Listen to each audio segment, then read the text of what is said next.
Los Angeles, a beautiful evening in Southern California. There you see the downtown LA skyline holding the Golden Boy promotion. And coming up, Abraham Lopez, El Chamaco, trying to climb the ranks. Good action coming from another edition of the LA Fight Club. Oscar De La Hoya's Golden Boy Promotions presents on Ring TV Live.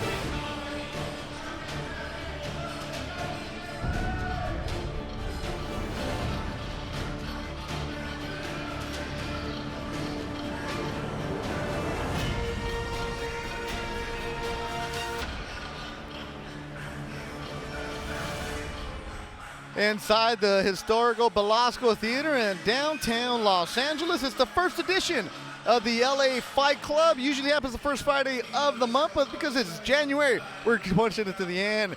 Sold out crowd. It was sold out earlier in the week. And alongside Steve Kim and Doug Fisher, I'm Beto Duran. Happy New Year to you boxing fans. I know it's late in January, but for us, it's the first time we get to see some people throw some gloves. And we have a good crowd in the arena. It's sold out. Headline is going to be Julian El Camarón Ramirez, but before we get to him, we get to see Abraham Lopez from La Puente. Had a hiatus in his career, but last year in 2015, he made a nice run, Doug. Yeah, he had 3 fights back. He struggled in his first fight back, fought to a draw, went back to the drawing board, made some adjustments, got his conditioning down, looked really good in his next 2 fights, scored knockouts. This is his last fight against an opponent, a real tough guy from the East Coast, Puerto Rican fighter out of New Jersey, had to take some shots. But we're seeing that Chamaco can not only box, but when he settles down on his feet, he can punch and get respect with his power. Doug, I don't think there's any doubt that ring rust was certainly a factor, as he had a majority 8-round draw against Juan Carlos Martinez, but since then, see him here against Alfred Teta, and then at the Belasco Theater, 9th round stoppage over Jorge Diaz. He has gotten back on track very quickly. And what I'm saying is he's feeling himself right now. He's got all the rust knocked off. He's feeling his rhythm is in place. He's got his workout routine in place, and he's happy to be here. He just exudes confidence and enthusiasm about his career and about fighting. 28-year-old Abraham Lopez, 19-0-1. He's trying to make 2016 his year, and he had more to talk about what he expects from himself tonight and for his future in the Golden Boy Promotions family.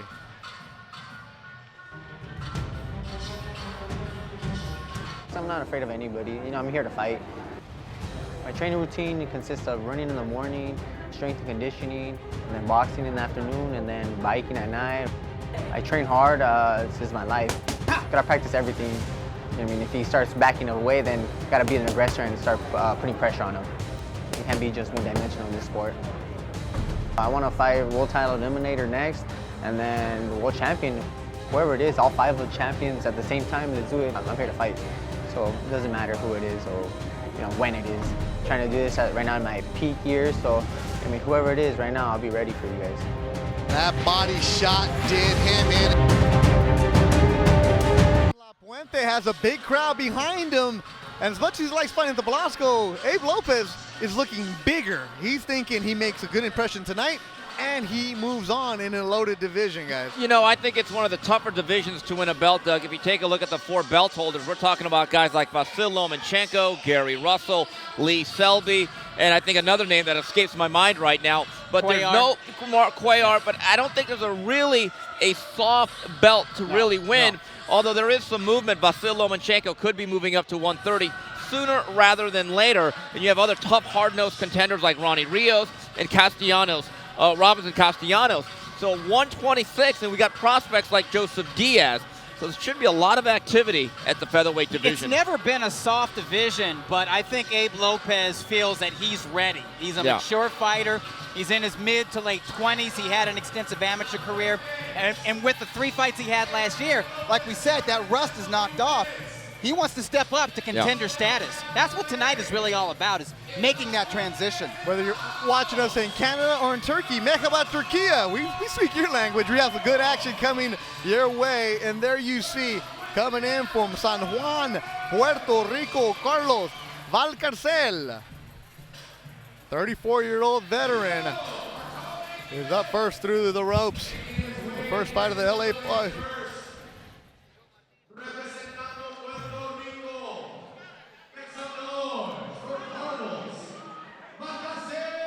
versus Carlos Valcarcel. Steve, he was a Puerto Rican Olympian. He turned pro more than 10 years ago. So he has that extensive amateur background and a lot of professional experience.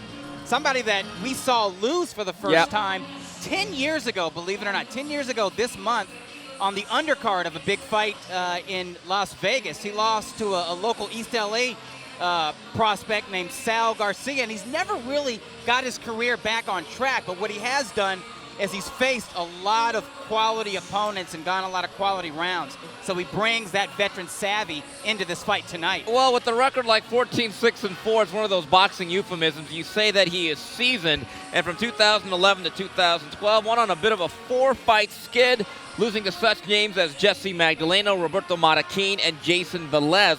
All three of them are either considered prospects or have fought for a world title. And coming in, there you see Abraham Chamaco Lopez. Chamaco meaning the little kid. He's not so little anymore, 28 years old. There you see on his shoulder is his father, representing La Puente, California. He's Abe Lopez. You hear the big crowd for him. He has sold a lot of tickets. A lot of people want to see him.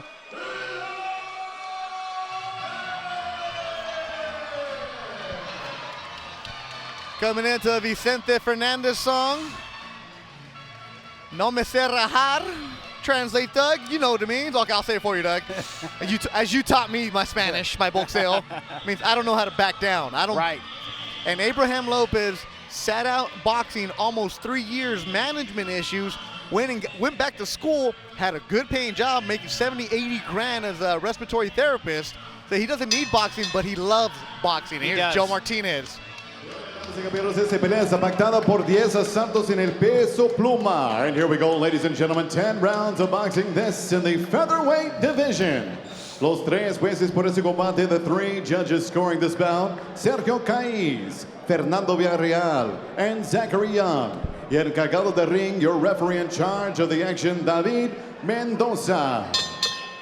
Presentaron primero en la esquina azul, con los pantaloncillos azul con plateado y un peso de 125 libras y medias. Introducing first, fighting out of the blue corner, wearing blue trimmed in silver, he weighed in officially 125.5 pounds. Con un récord de 14 victorias, 6 derrotas, 4 empates y 5 ganadas por nocaut. His professional record stands at 14 victories, 6 defeats, 4 draws with 5 wins coming by way of knockout. Presentando de Guaynabo, Puerto Rico, Carlos Valcarcel.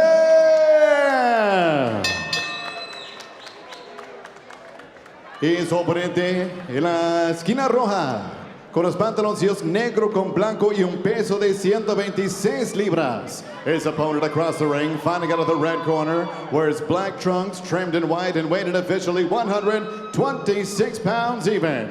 Con un récord perfecto, 19 victorias, 0 derrotas, 1 empate y 14 ganadas por nocaut. He is perfect in the ring in 20 bouts, 19 victories. No defeats, 1 draw with 14 wins coming by way of knockout. Presentando el orgullo de La Puente, California, here is the undefeated Abraham, el Chamaco Lopez. Otra vez el referee por ese combate, David Mendoza.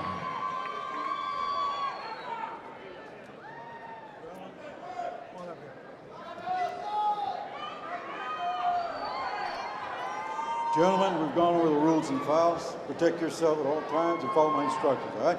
Touch gloves, turn to your corner. And let's look at the tail of the tape for this fight between Abe Lopez and Carlos Valcarcel. Lopez is 6 years younger at age 28. He is 3 inches taller at 5'8". And he has a slight reach advantage. Carlos Valcarcel also had a 3-year layoff with boxing from 2012 to 2015. He's won 2 in a row, so he's coming back to the ring, both with the distance 8 rounds. Abe Lopez, last 2 fights have ended in knockouts.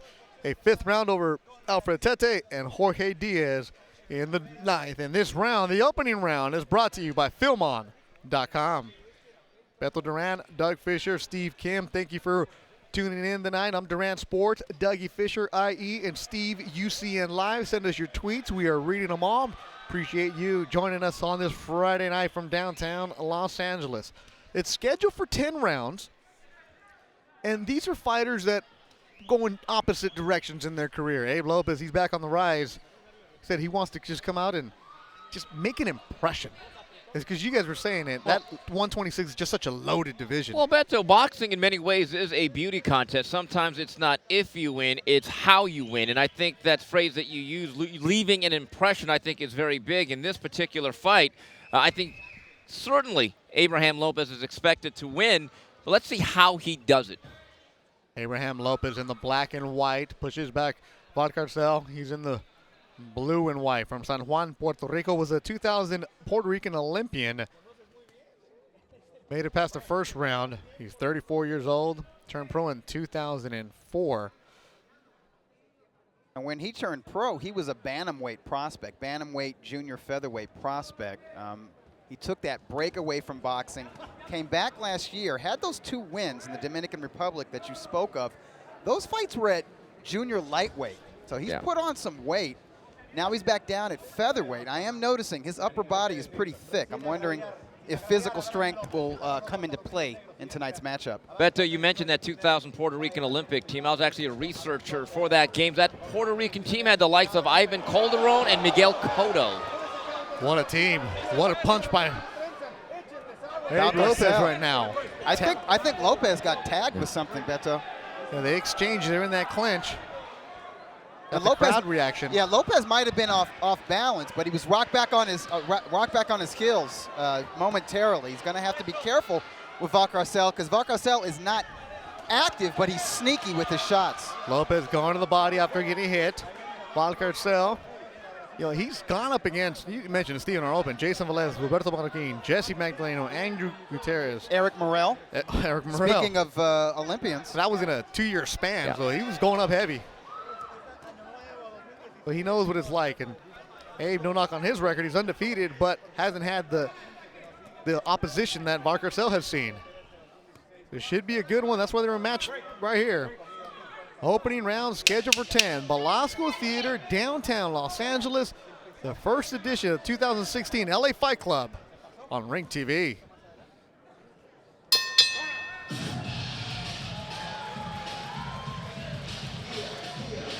Matchmaker Roberto Diaz put this fight together, and he talked with our Ring TV live crew. He had 3 fights with us last year, basically got him going, got some rust off. Very impressed with his style, his technique.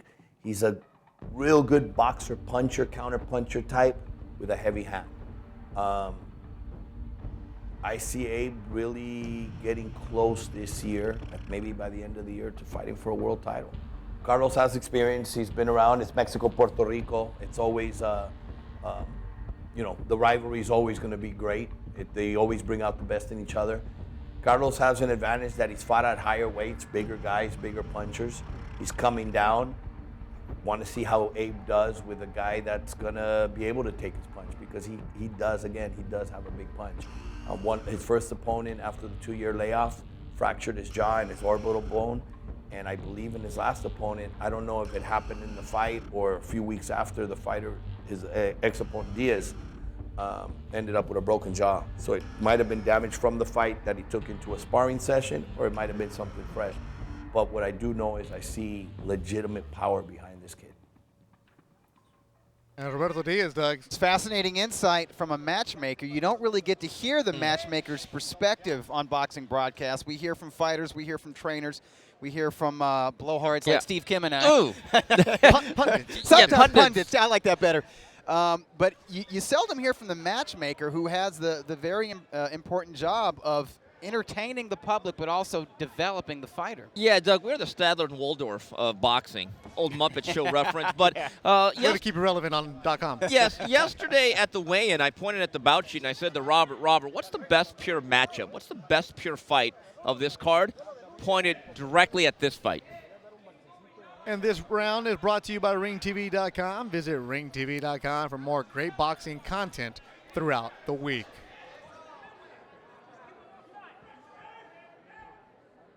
Abraham Lopez, El Chamaco, from La Puente, about 20 minutes east of downtown Los Angeles, where we're at right now.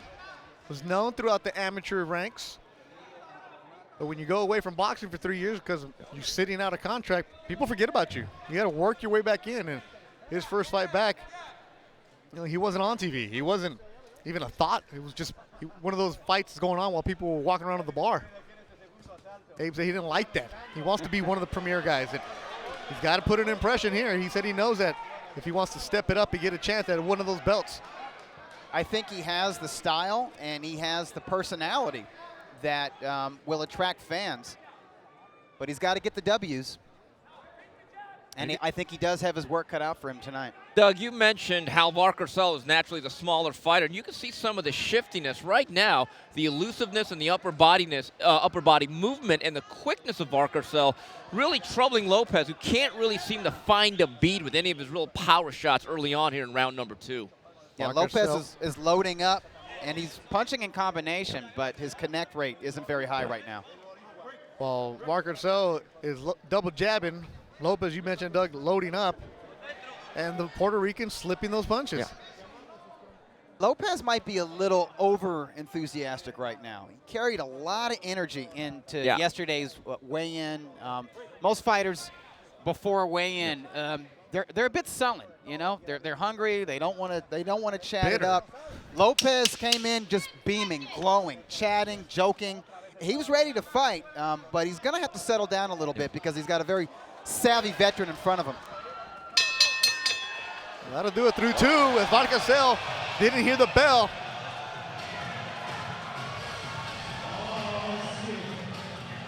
It's loud inside the Belasco Theater, but Valcarcel telling the referee he did not hear the bell.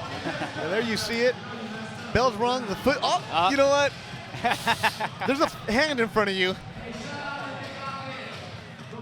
There you see the corner of Abe Lopez.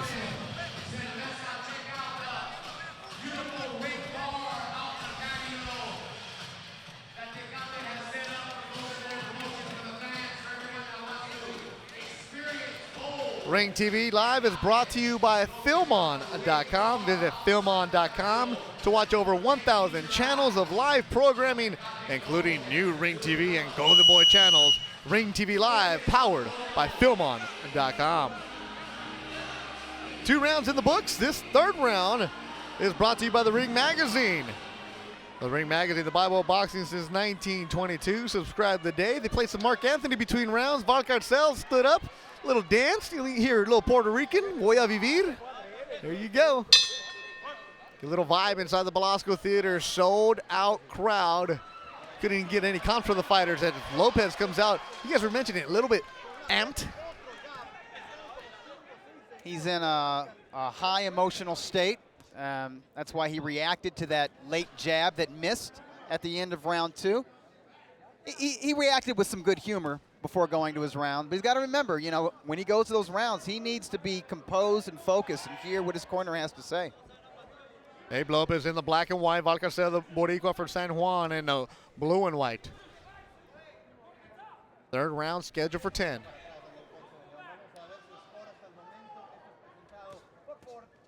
Good left from Lopez, the La Puente fighter.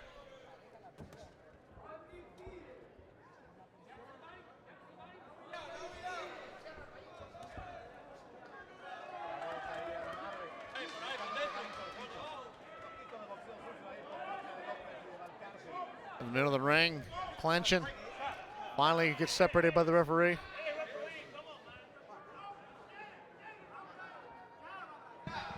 Valcarcel is a fighter at the age of 34. We mentioned who he's gone up against, the pedigree of fighters that he's just gone up against, the litany. Those guys that were just the who's who at those couple years. Yeah, they were contenders. They were top 10 contenders. They had a combined record of 66-1-1. Wow. Valcarcel took the step up, so he's been to that mountain. He knows what to expect. He's been where Lopez wants to be. As Valcarcel tags Lopez with the left. Another one lands it. Valcarcel sneaking those in there. Yeah, he's not active, but he is accurate and sneaky as you add. And maybe there's more power behind those shots than his KO ratio would indicate. Lopez trained by his father. does the strength and conditioning in his home garage. They converted the garage into a gym for him. He has no home gym. He's a boxing nomad, as you've taught me the term. He finds sparring wherever he can go. He's actually at the Elite Sparring Academy and Elite Boxing in Santa Fe Springs to get some sparring in. Which is one of those guys that bounces around looking for somebody to scrap. 30 seconds to go in the third round between Abe Lopez and Carlos Valcarcel.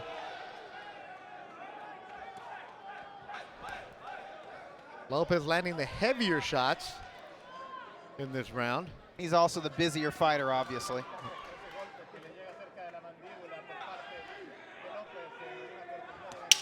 Another left from Lopez. Ooh, body shot from Lopez. Trying to finish this round strong is Abraham Lopez. That'll do it for 3.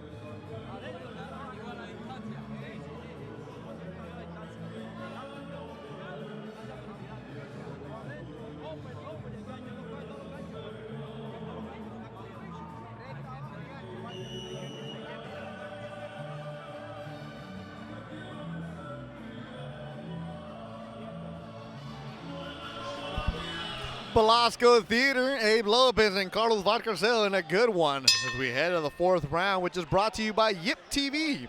Watch live TV from around the globe, including live Golden Boy fights. Sign up today at yiptv.com. Seeing a little bit more aggression from the Puerto Rican veteran at the start of this round. I like it. Lopez connects with the left and a right. Going upstairs is Abe Lopez. I think that right might have buzzed Valcarcel a little bit. Body shot from Lopez, a left, more left body work from Abe Lopez. Valcarcel leaning on him. Lopez, a taller fighter, trying to push him off. Valcarcel, you mentioned Doug looked like he was buzzed. He was doing that veteran move, just leaning on and holding on until the referee tells you to break. Yeah, he knows what to do, and he knows how to mask or hide those wobbly moments. And I'm not saying he was wobbled or was buzzed. He may or may not have been.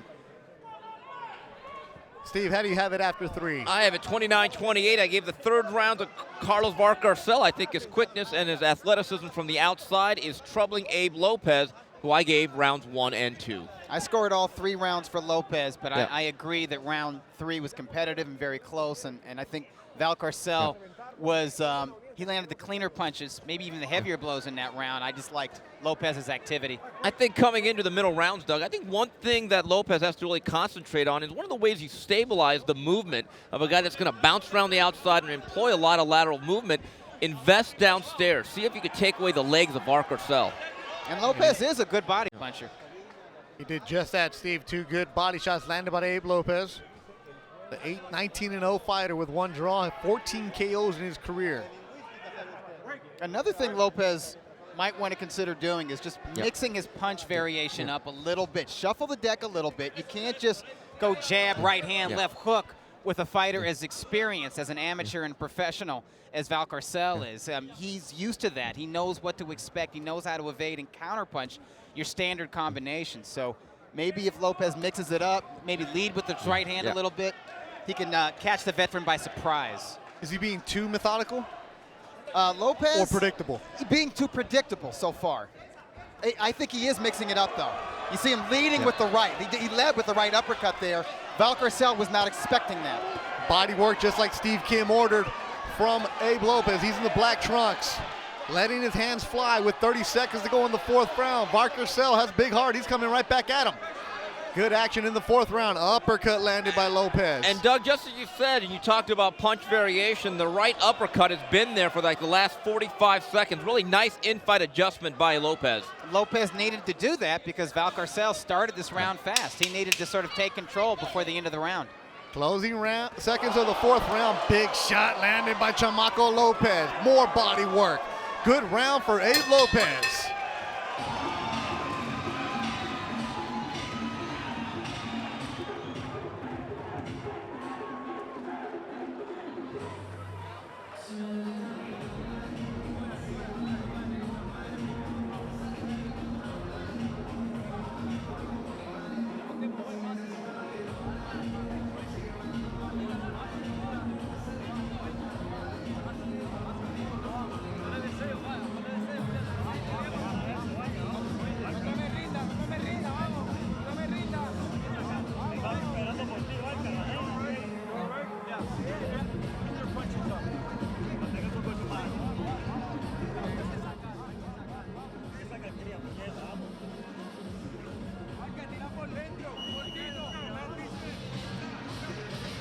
And there you see the replay, Doug, from that final closing second of the fourth round. We had an entertaining round 4. Val Carcel on the attack early, and it was Abe Lopez on the attack late in that round.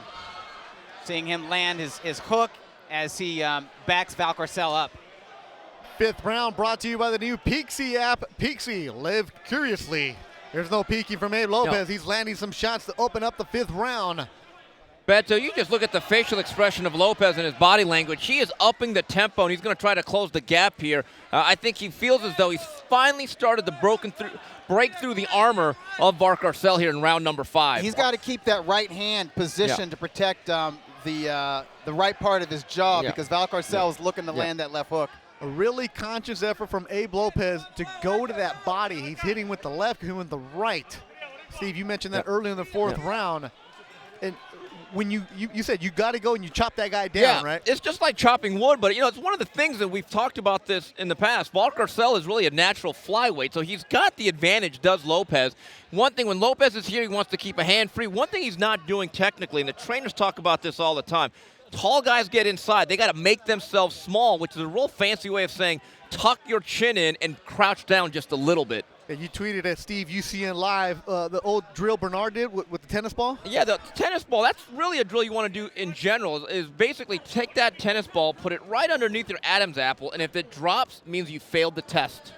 And you don't want to fail a test in the ring without that tennis ball. Abe Lopez in the black and white. Carlos Val Carcel from San Juan, Puerto Rico, the Boricua in the blue and white. Some nice infighting by both guys. I'm impressed that Lopez is able to touch Val Carcel, who has nice upper body movement when he's in close. Some blood coming out of the nose of Val Carcel.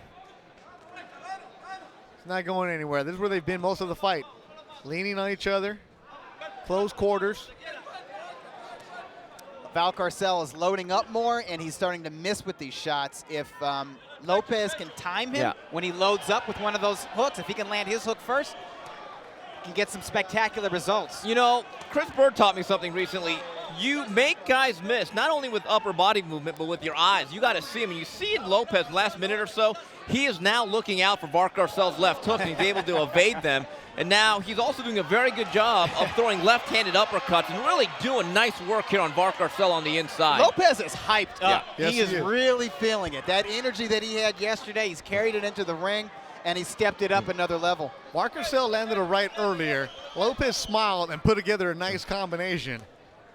And Steve, you were saying about the eyes. Yeah. We're sitting right in the corner. Yeah. We can see him. He's throwing punches with his eyes wide open. Yeah. Nothing that's dangerous, though.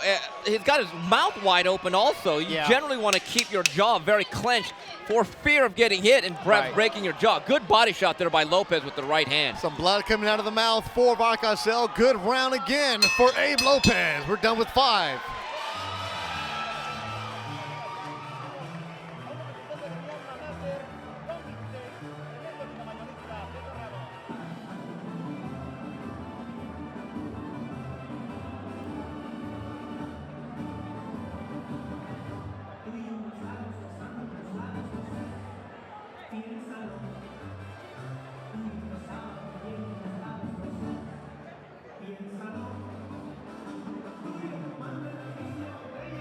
Ring TV Live is brought to you by the Ring Magazine. This month's issue features the 2015 Ring Magazine Awards and has the 2015 Fighter of the Year. Look at that, Tyson Fury. Well, that's a cool graphic.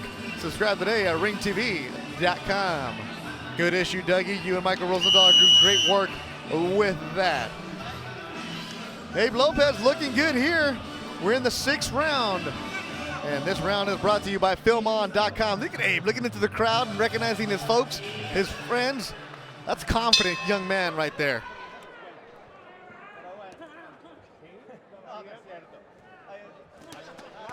Continued pressure from Abe Lopez on the balls of his feet, bouncing around. Yeah, Lopez is feeling it. He's definitely in his rhythm. He's in his groove. Might do a little bit more showboating in these the second half of this fight. As long as he's seeing everything that's coming his way, and you got the feeling that in round 5, he's figured out Val Carcel a little bit. Maybe Val Carcel is slowed down enough to where Lopez can anticipate and evade. He's leaning away from a lot of these shots, particularly that left hook. Yeah, and I think one of the reasons why Lopez is fighting in the pocket so willingly and taking risks is, let's face it, in over 20 fights, Val Carcel only has 5 stoppages. Perhaps he simply cannot be dented by this Puerto Rican. And Abe Lopez in his last 2 fights, he stopped Alfred Tete in the 5th and Jorge Diaz in the 9th. It's almost reminiscent of the last fight we saw against Jorge Diaz here on LA Fight Club, where he was working, and then all of a sudden saw an opening and went for it. Yeah, and Beto, just look at the facial expression and the body language of Val Carcel. He looks very worn down all of a sudden here in round number 6.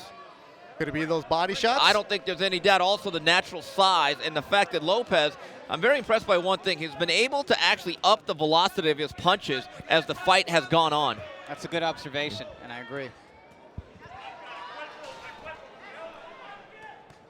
More body work from Lopez.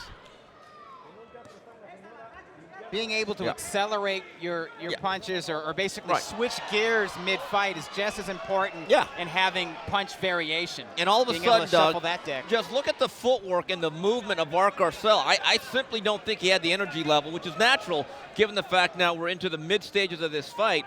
I think his pacing and his overall quickness has really dissipated suddenly. Well, Lopez started a fast pace from the get-go. He didn't fight at an older man's pace. If you start slow and let an older, more experienced fighter get into his rhythm, that's exactly what they want. And they can take advantage of that if you give them the space and the time. Sorry, Doug. Val Carcel, you mentioned it, older. He's 34. Abraham Lopez, 28.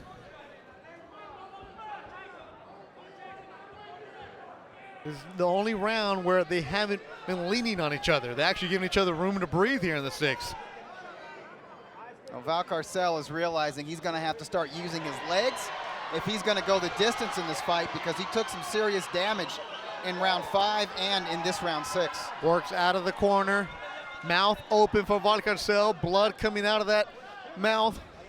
Also out of the nose. Here's the round where Val Carcel is just trying to catch his breath, but Abe Lopez keep bringing the pressure. Another good round for Abe Lopez.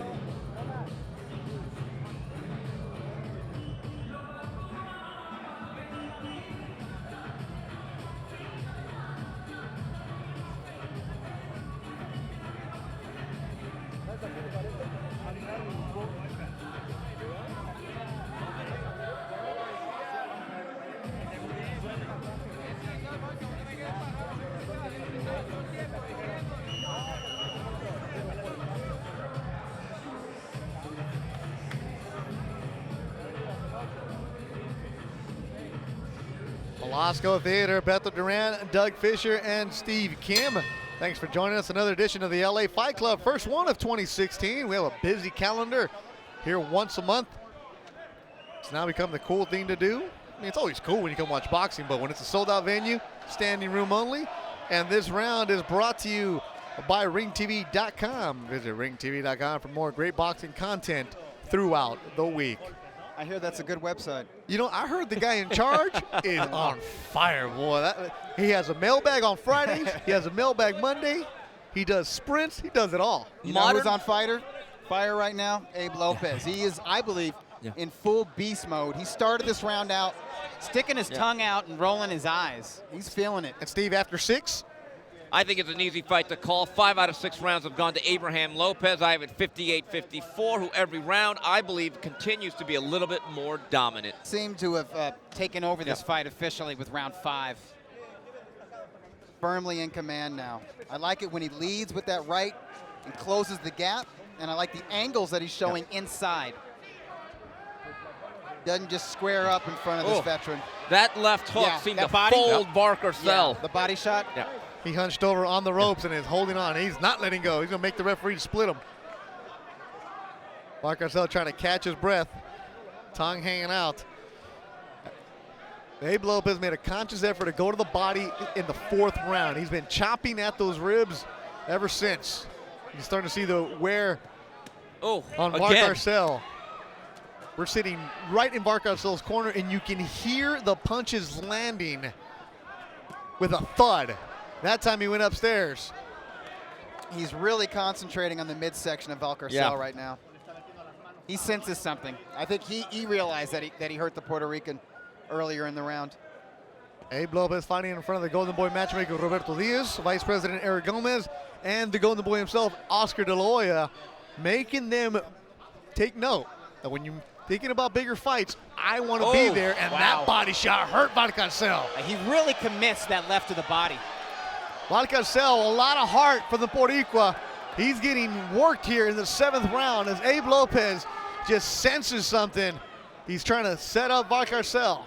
Barker-Cell has to make something happen. He has to get some kind of respect from Abe Lopez to avoid being overwhelmed in these late rounds. Referee keeping a quick, a very close eye on Barker-Cell. Those body shots here. His hands are down. Referee's telling him to fight back as Abe Lopez is all over Carlos Barker-Cell. A lot of heart from the Puerto Rican. Final seconds of the round. Abe Lopez in the black, trying to finish off Carlos Barker-Cell, who's been absorbing a good punishment in this round.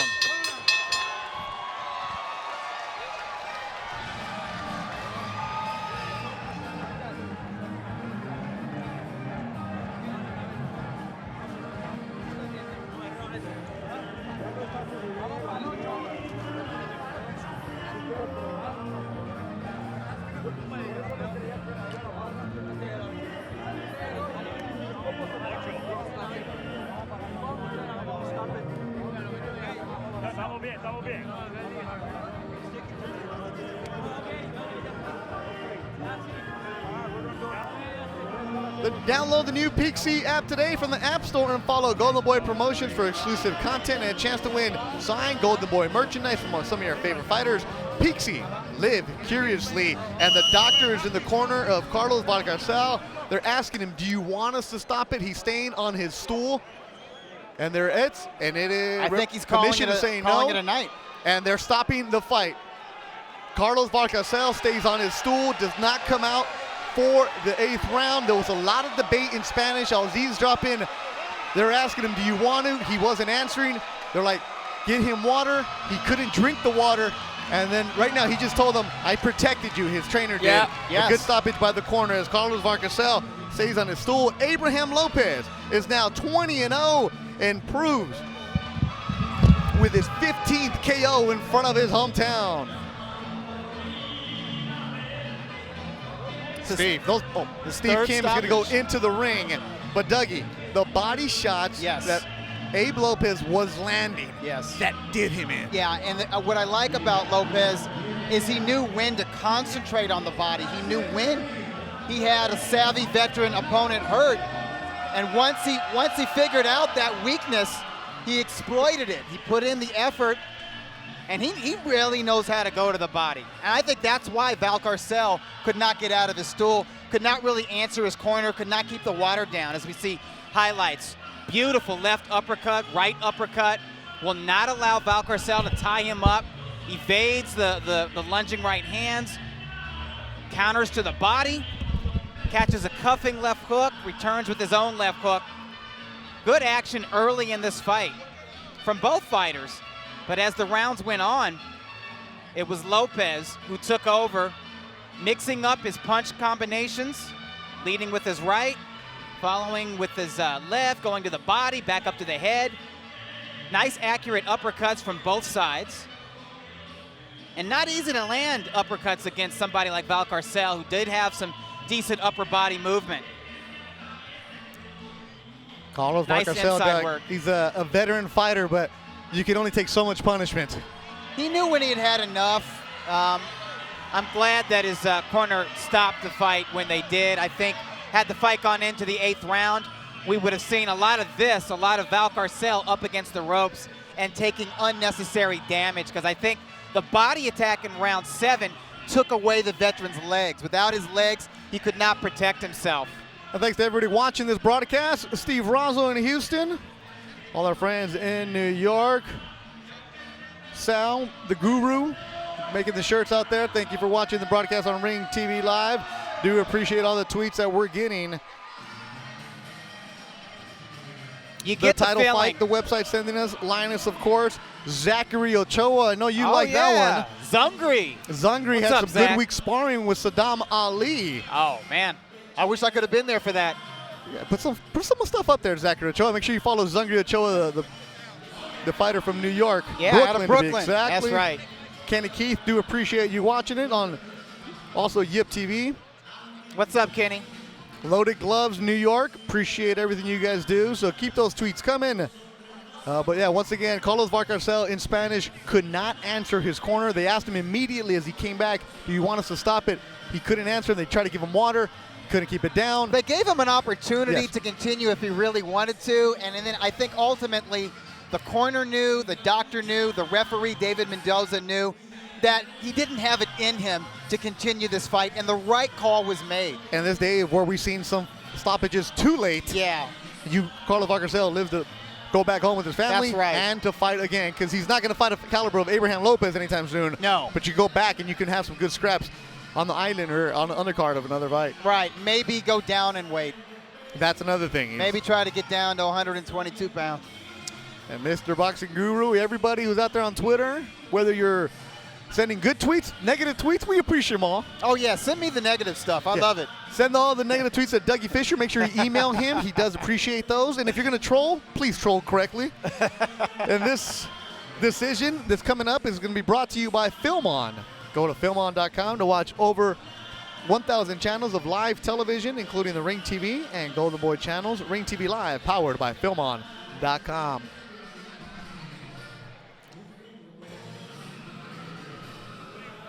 I think Lopez made the statement, Beto, that he wanted to make. And I think for his next fight, they can start looking into contenders in the 126-pound division. I'm not saying a top 5 guy. I'm not saying Fringe? Leo Santa Cruz or Gary Russell Jr. No, I'm talking about, right, fringe, top 15. Ring announcer Joe Martinez. Último asalto, la esquina azul para la pelea.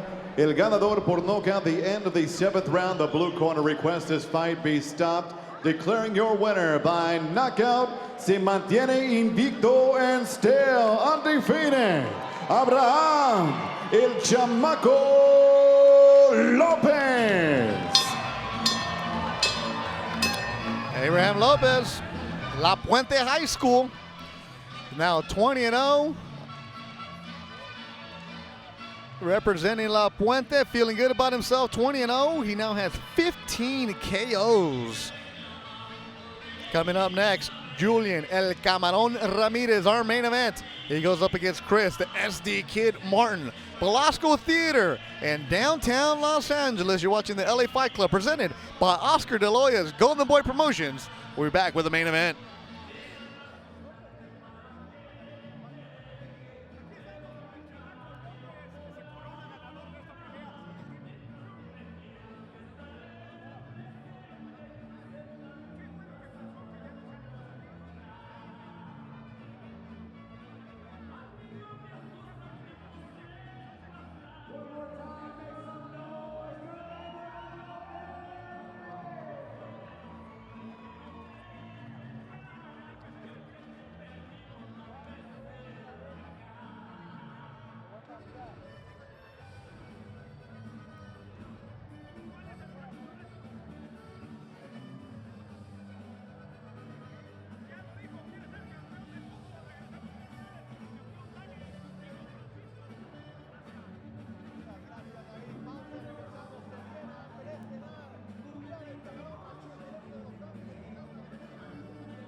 Welcome back to the Belasco Theater. Beto Duran, Doug Fisher, and we have a special guest from La Puente.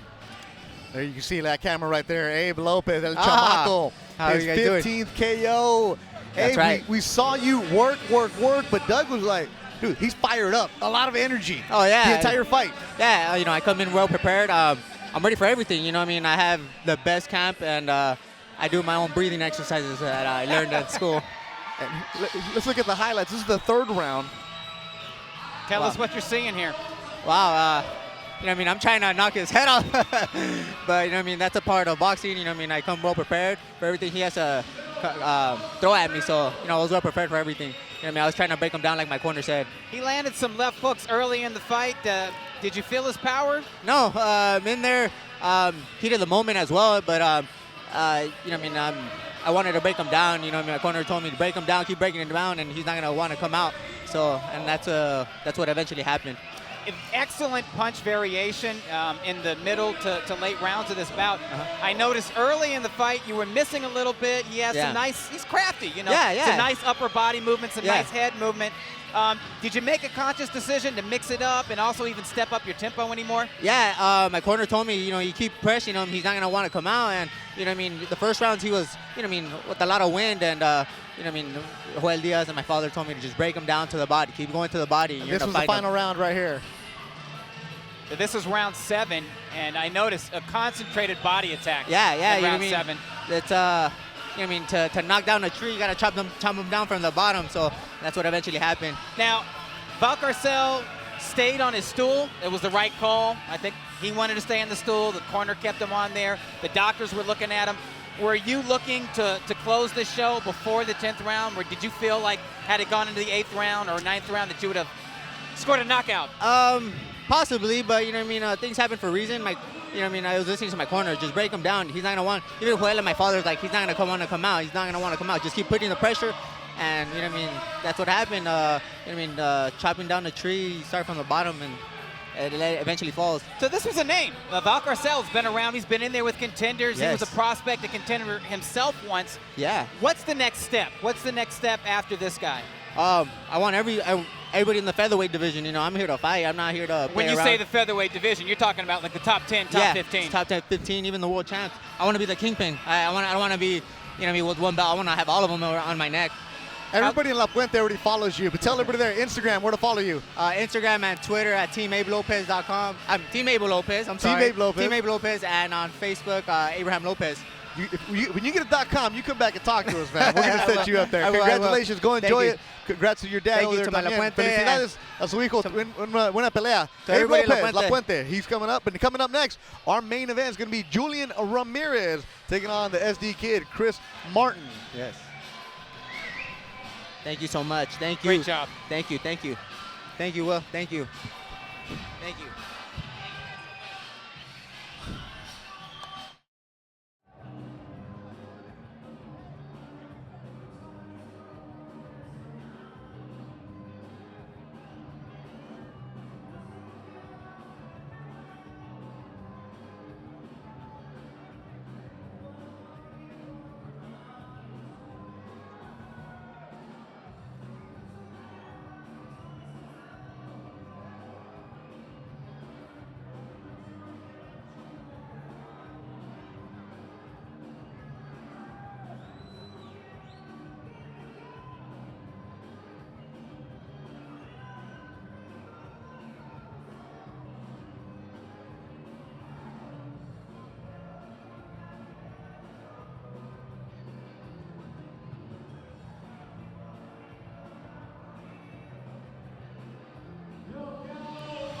Our main event coming up next, Julian Ramirez and Chris Martin, and Ring TV Live is brought to you by Filmon.com. Also, RingTV.com. Peaksy. Yip TV. Everybody involved bringing you this presentation. Also the Ring Magazine. Film on, Ring TV, Peaksy, the Ring Magazine, Yip TV. Everybody there. Beto Duran, Doug Fisher and Steve Kim. Our main event is coming up. Thank you for joining us tonight at the Belasco Theater in downtown Los Angeles. And one thing about Julian Ramirez, he's an exciting fighter. He's had some good scraps, but he's also a fighter, as we just saw with Abe Lopez, wants to take that next step. And we at the Ring TV Live caught up with him. Have a nice package coming your way.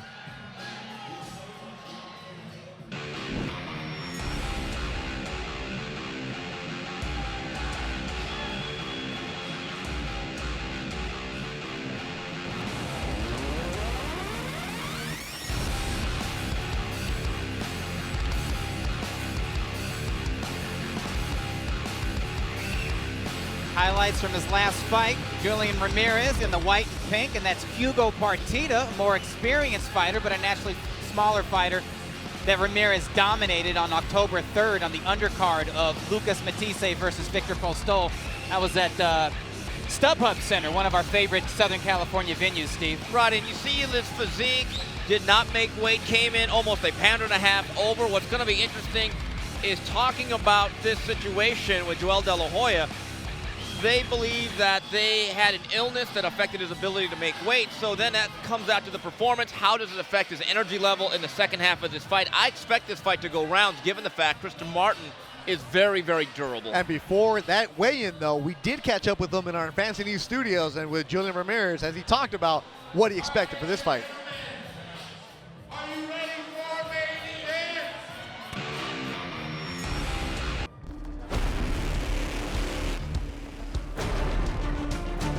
I'm just getting closer to, the bigger guys, and I want to fight them. Any guy that's champion, if they give me a chance and give me a shot, I'll fight them. It don't matter who it is. Back in the day, everybody used to fight everybody, and nobody was scared to fight nobody. To me, whoever wants to fight, I'll fight them, and win, lose, or draw, I'm not scared of nobody.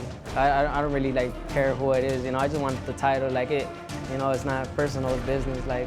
Whoever has a bout, has a bout. It could be on mom, and I'll fight her for the bout. I just want the bout. That's it.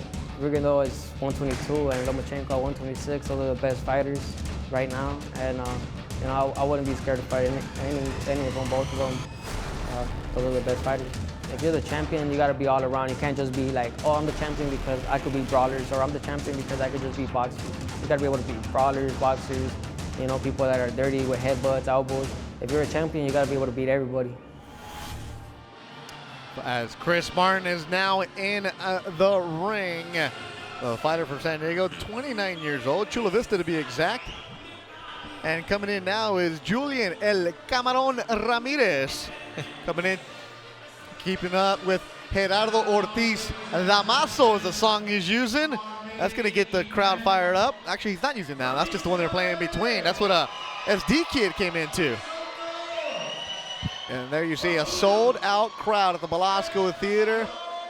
Balcony seats up on top. Standing room only, a great venue.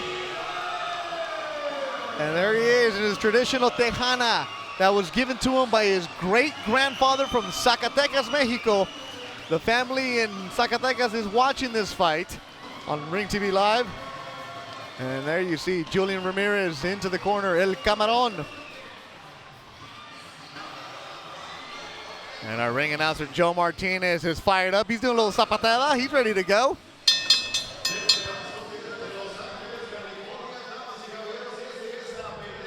Estelar de la noche, 10 asaltos peso superpluma. And here we go, ladies and gentlemen, with our main event of the evening. 10 rounds of boxing this scheduled in the super featherweight division. Presented by Oscar De La Hoya's Golden Boy Promotions. Patrocinado por and sponsored by Tecate, Born Ball. Carmelita Chorizo, the original chorizo since 1934. Sancionada por la Comisión Atlética del Estado de California, sanctioned by the California State Athletic Commission.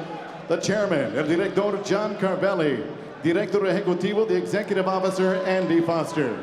Los tres jueces por ese combate, the three judges scoring this bout, Sergio Caiz, Fernando Villarreal, and Zachary Young.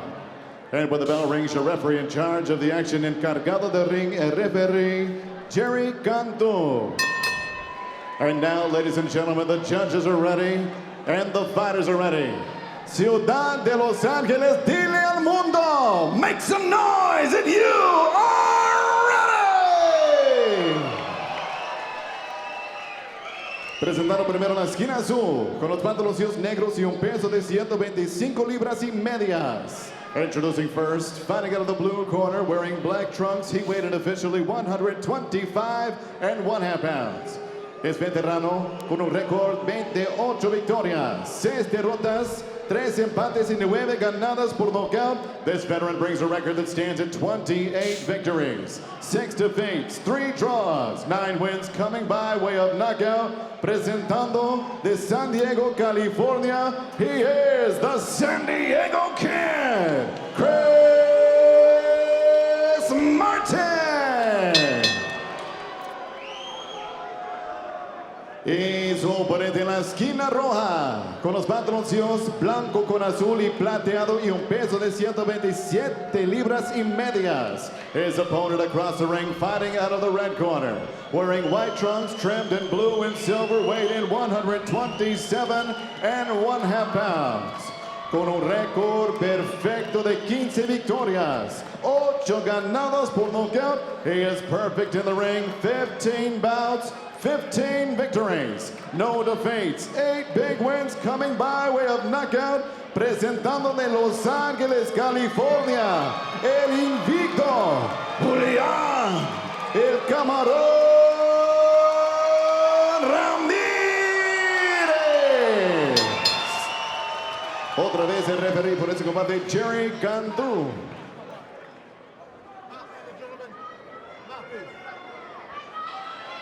Mouthpiece. Gentlemen, you were giving your instructions in the dressing room. I want a good, clean, hard fight, and you will obey my commands at all times. Touch him up. Good luck to both of you. And the tale of the tape for Julian Ramirez and Chris Martin, Doug. Ramirez, the younger fighter at age 22. They have the same height, and Ramirez enjoys a slight reach advantage. We can get ready to go. 10 rounds. Featherweight division. And let's start with it, Steve. The weight problem for Julian Ramirez. This was a fight that was supposed to have a junior belt on the line, and that is no longer. Yes, and Joel De La Hoya was very disappointed, given the fact if they would have won that WBC silverweight title, they would have been ranked for the first time in their careers. I actually saw something I've never seen before. The Golden Boy offices actually host the weigh-ins for this fight club.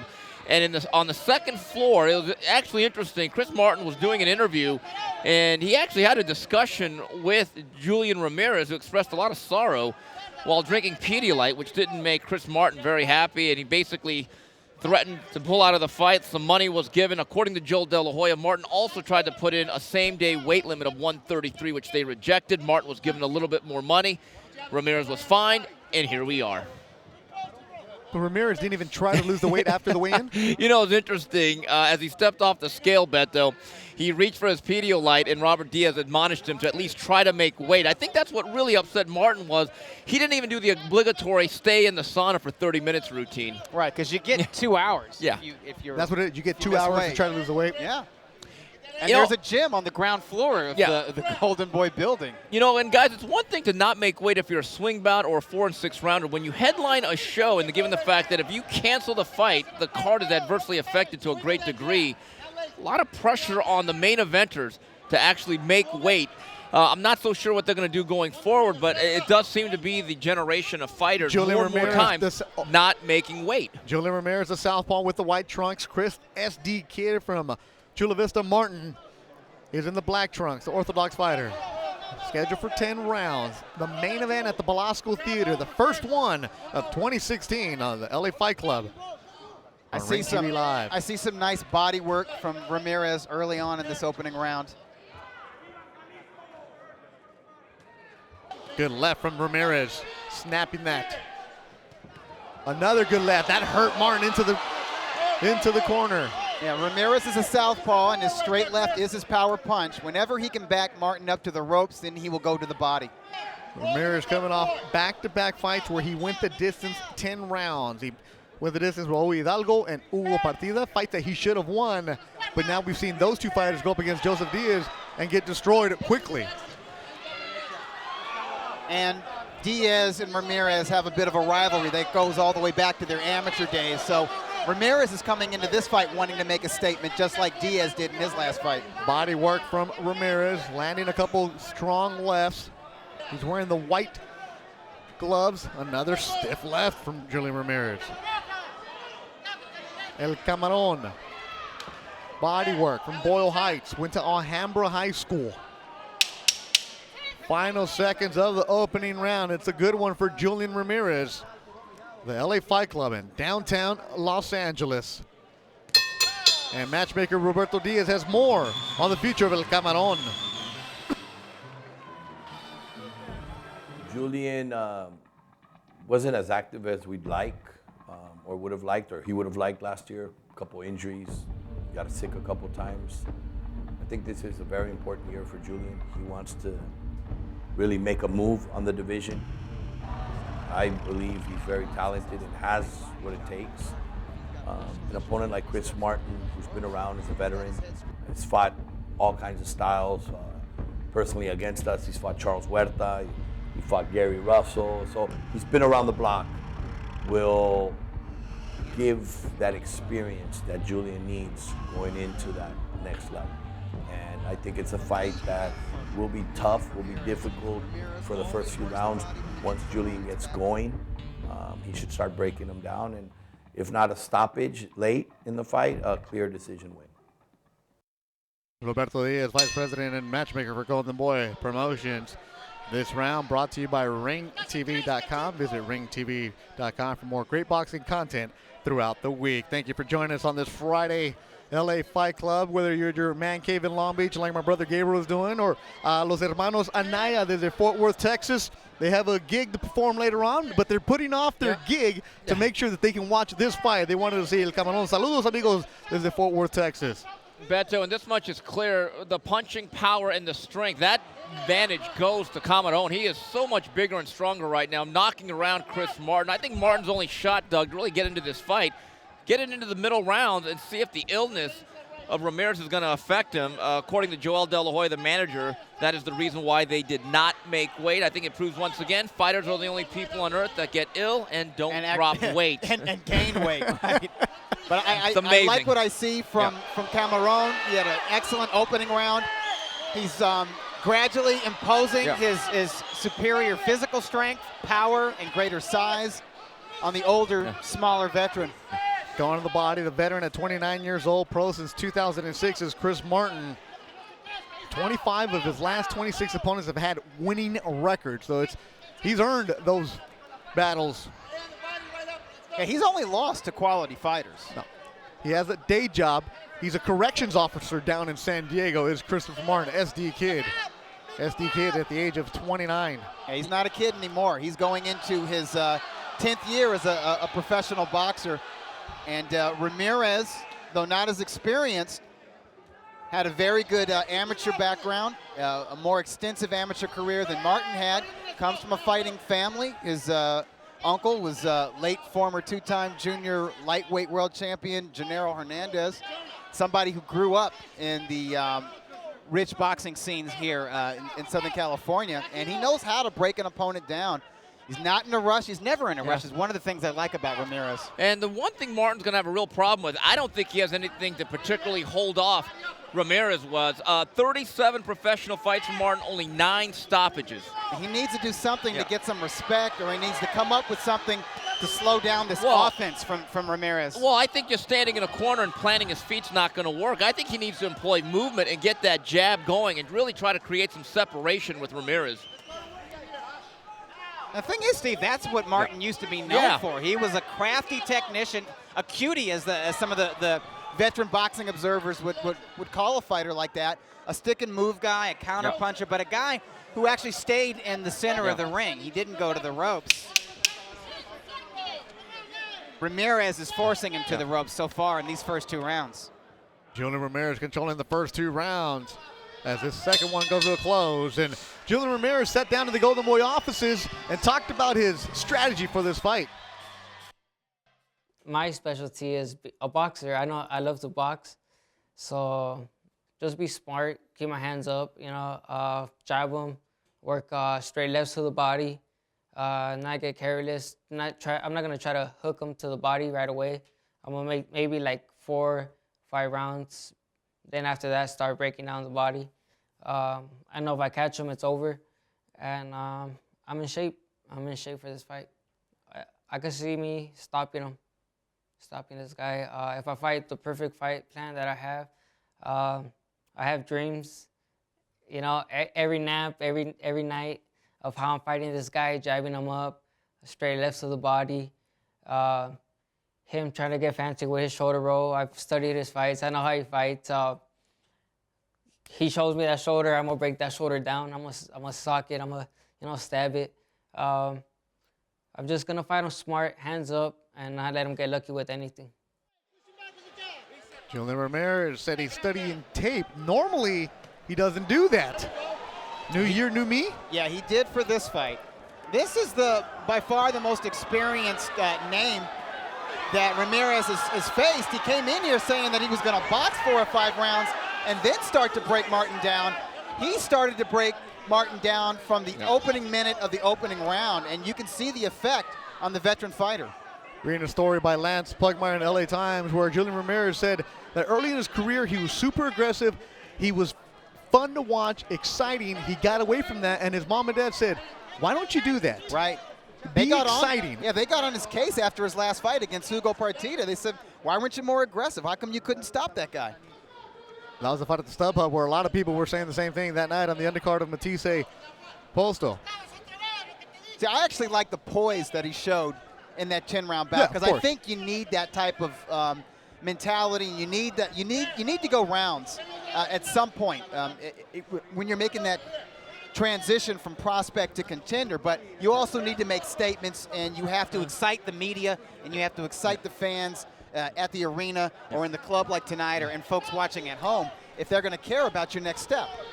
And the third round is brought to you by the Ring Magazine. The Ring Magazine, the Bible of Boxing since 1922. Subscribe today. Guys, you talk about all that. I wonder if the quick start here by Ramirez is attributed to the fact maybe he knows he doesn't have that much in the gas tank to actually go a good hard 10. Very forceful beginning as he lands 2 left hands there. Again, Martin is a well-worn veteran. And Doug, you've talked about his track record. I think he's fully at that stage of being that seasoned, grizzled journeyman, losing 4 of his last 5 to the likes of Gary Russell and Miguel Mariaga. So he has faced quality guys. And against Miguel Mariana, the Colombian puncher, he experienced a knockout. I think the first knockout of his career. So he's not that far removed from that. And you wonder if that carries some psychological drawbacks with him. El Camarón, that in Spanish is translated to the shrimp. It's not because of his size. El Camarón also means because he would turn red during sparring sessions. So a shrimp is red, and that's where the nickname came from. So it's not because of his size. He wants everybody to know that he's not a little guy. He just because he turned red. Yeah, when he works hard and when he's out in the sun, he burns. He doesn't tan. Where his family's from in Zacatecas, the middle of Mexico, there's a lot of light-skinned people. My family being one of them. Julian Ramirez looking good, though. Yes, he is. And he is fighting the way he used to fight when he first turned pro. Very aggressive. This is the reason aggressive. people buy tickets to see El Camarón. Action like this.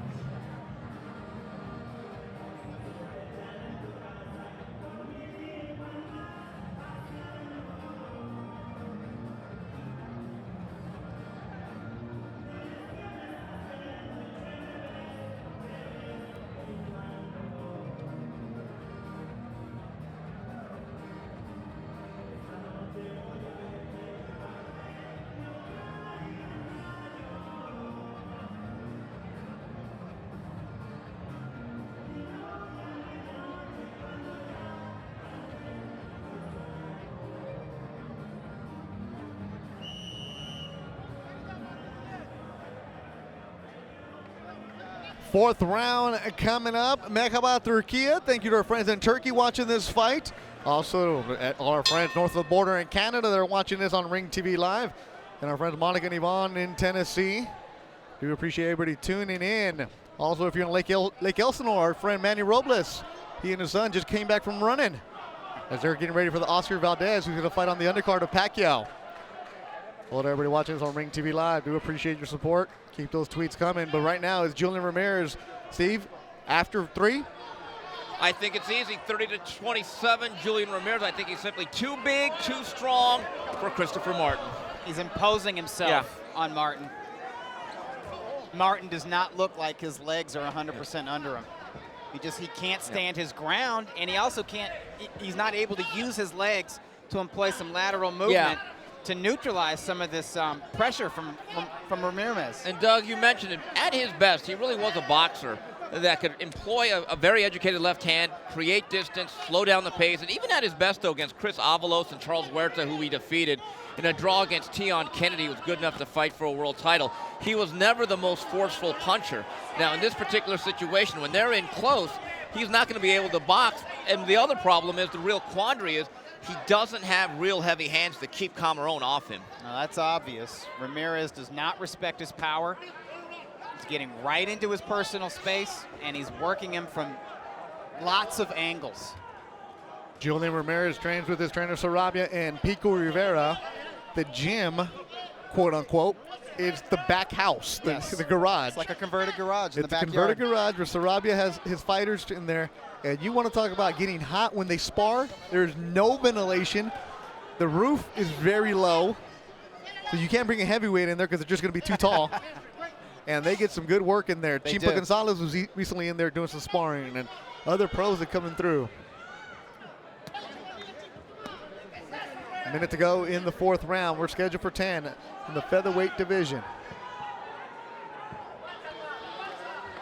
Right now, Martin is being tough, but he's not offering resistance. Yeah. He's being difficult and he's being pesky. But I don't think, Steve, Martin has landed anything of note so far in the fight. No, and even if he did, again, if you go by that record, 9 knockouts in 37 fights, it suggests to you he simply will not be able to punch holes in Ramirez. Ramirez has a free pathway inside, and you see him again just landing the 2 left hands.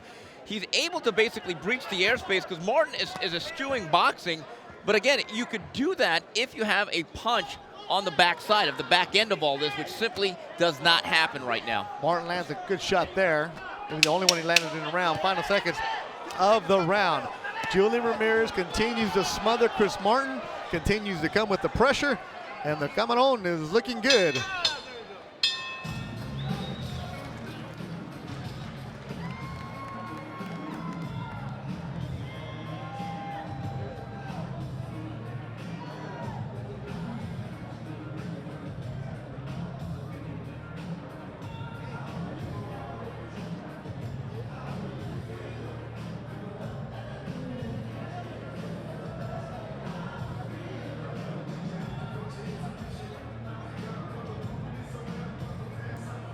Ring TV Live is brought to you by Filmon.com. Make sure to visit Filmon.com to watch over 1,000 channels. That's right, over 1,000 channels of live programming, including the new Ring TV and Golden Boy channels. Ring TV Live is powered by Filmon.com. A great partnership spearheaded by David and Scott Tetro, and our boss, Oscar De La Hoya, will continue to expand in this digital age. Only exciting and better things. And once again, these fights will be archived. You can check it out on the website. Go back and hear the soothing tones of Doug Fisher and Steve Kim. We're in the 5th round, and this one is brought to you by the new Peaksy app. What is it? Come on now. Peaksy. Live curiously. Julian Ramirez has controlled this fight, the southpaw fighter. Alhambra High School. A Dodger fan.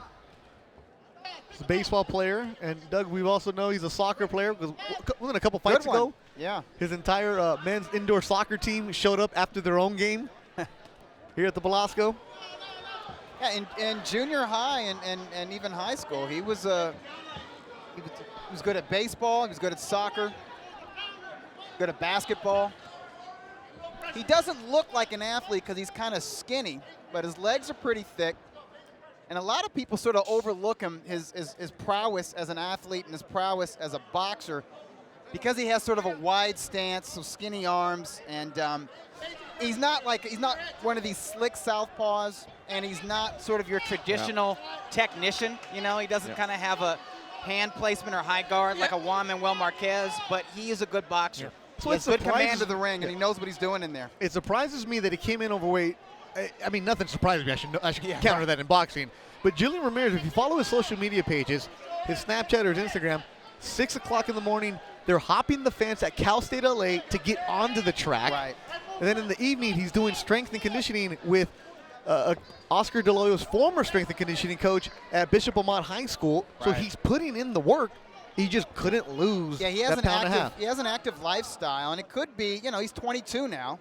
And as he gets into his mid-20s, maybe featherweight is not his weight class. Maybe it's junior lightweight. You know, you take a look at him technically, Doug, and you talk about the way he's perceived. I think he has a pretty decent skill set. What I think is really missing from the elite level, and if you compare him to Joseph Diaz, another Golden Boy featherweight, who I think really flashed late last year, I think it's the overall sharpness and the accuracy. Right. I think when you look at Joseph Diaz, there's a certain precision to what he does. He's very sharp, and he's very fluid, too. Right. He's fast and fluid with his combinations and punches. When Joseph Diaz lands, and he's not a heavy-handed guy, it seems as though he's hitting the sweet spot over and over again.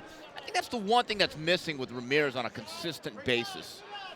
Yeah, 'cause we saw JoJo a month ago at Fantasy Springs where he was he sliced into Hugo Partida, and that was a fighter. When I talked to him afterwards, he said, that's one of the hardest kids that's ever hit me. And Partida recently had fought Julian Ramirez the distance. Joseph Diaz Jr. spoke to him briefly. He said he's looking for a fight in March. The Golden Boy calendar is quickly loading up. Final seconds of the round.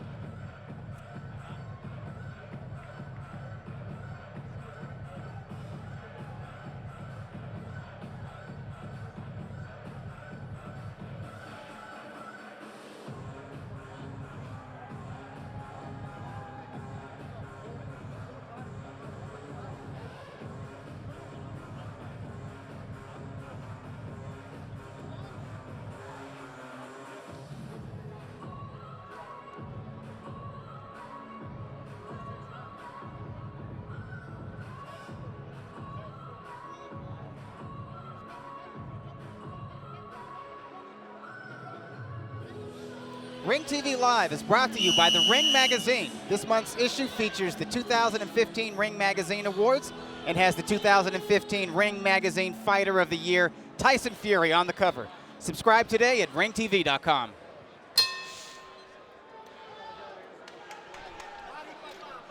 Ring TV Live, we're in the 6th round, and this round is brought to you by Filmon.com. Do appreciate everybody who is watching all over the world. Torres Sports seeing us on his Snapchat. Do appreciate you sending us videos of us doing work. We're seeing some movement from Ramirez, Steve. Now, we saw him very aggressive in rounds 3 and 4. It seems like in round 5, he went into cruise control, and here in round 6, Ramirez may be taking his foot off the gas pedal a little bit. You think that might be because of the weight gain? I said trying earlier, to make weight? Where Martin's going to have to make some hay and where he wants this fight is rounds 5, 6, 7, and 8. Now, he weathered the early storm. He's got a lot of veteran experience. You know, early on, I called him a journeyman. I think that's a little unfair. Yeah. But I certainly think that he's at the gatekeeper status. Yes. But if he wants to extend this career, not even asking him necessarily to win, how much can he press Ramirez? And I think if there's ever a time he's going to do it, it might be now. But here he's taking a shellacking here at the beginning of round number 6. Ramirez is bringing the pressure. Body work going upstairs. A body shot landed by Martin. Pushes back Camarón. A good body shot by the SD kid. The biggest shot he's landed all fight. It was a right directly to the abdomen, right to the stomach. And that slowed down Camarón here halfway through the 6th round. Yeah, Martin needed to do something because Ramirez decided to plant his feet. And it looked like he wanted to overwhelm the older fighter, and Martin found the right punch to back off the younger fighter.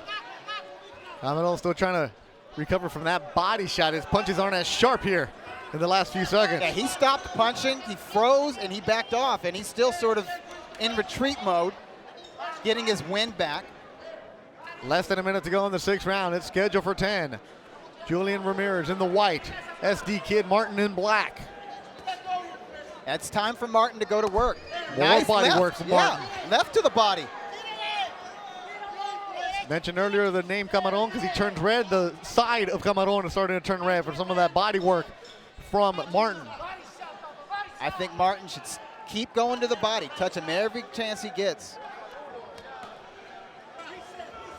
Sometimes when a fighter struggles to make weight, his body is weakened.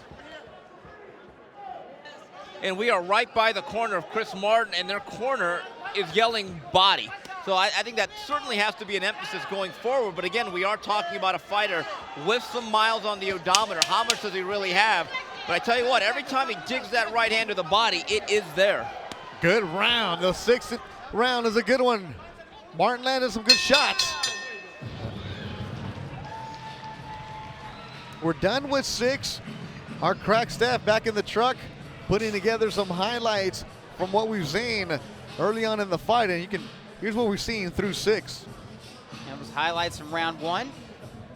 Ramirez had a fast start, touching with his jab, pawing with it, loading up with the left, loading up with the right hook, backing Martin up to the ropes, and that's where he really landed the heavy shots to the hips and the body.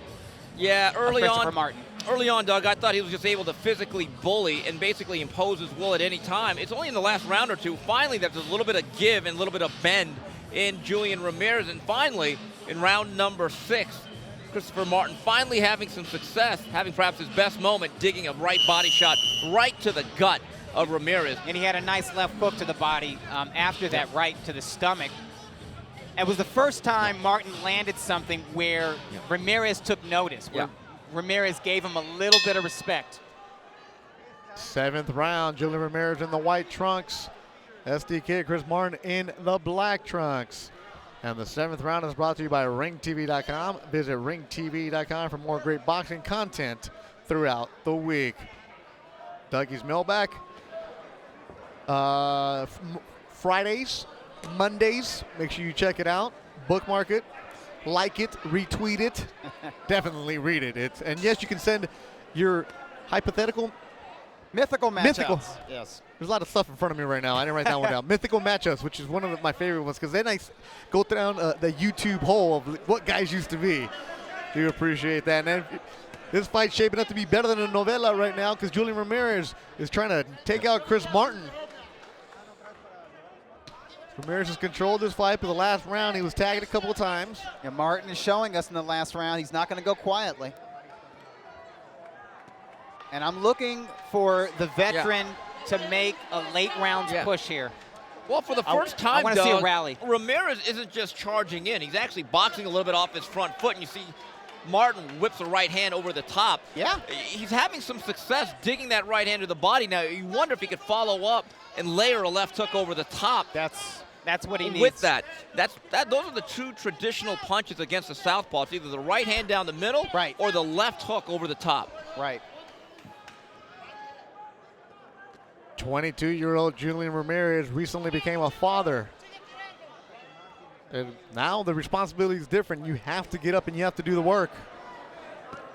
Steve, I think Martin's having a good round. I think this is the first one he might be winning with about a minute and change to go. I might have been generous, Steve, but I gave round 6 to Martin. I thought he landed the most telling blows of the fight, even though of that particular round. And although Ramirez was active in that round, that was a nice left hook to the body from Martin.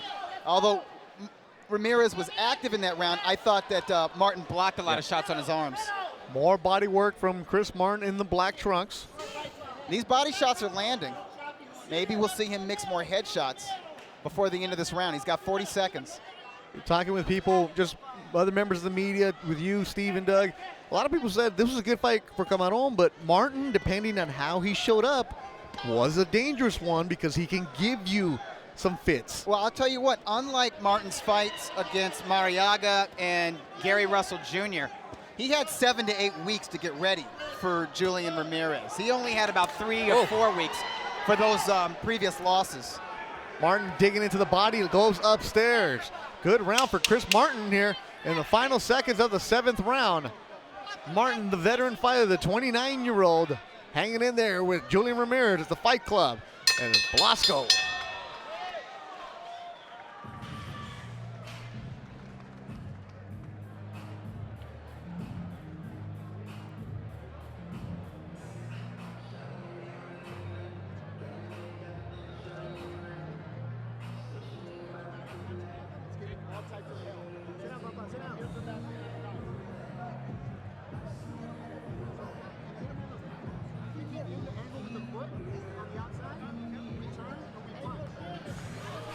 Ring TV Live is brought to you by Peaksy.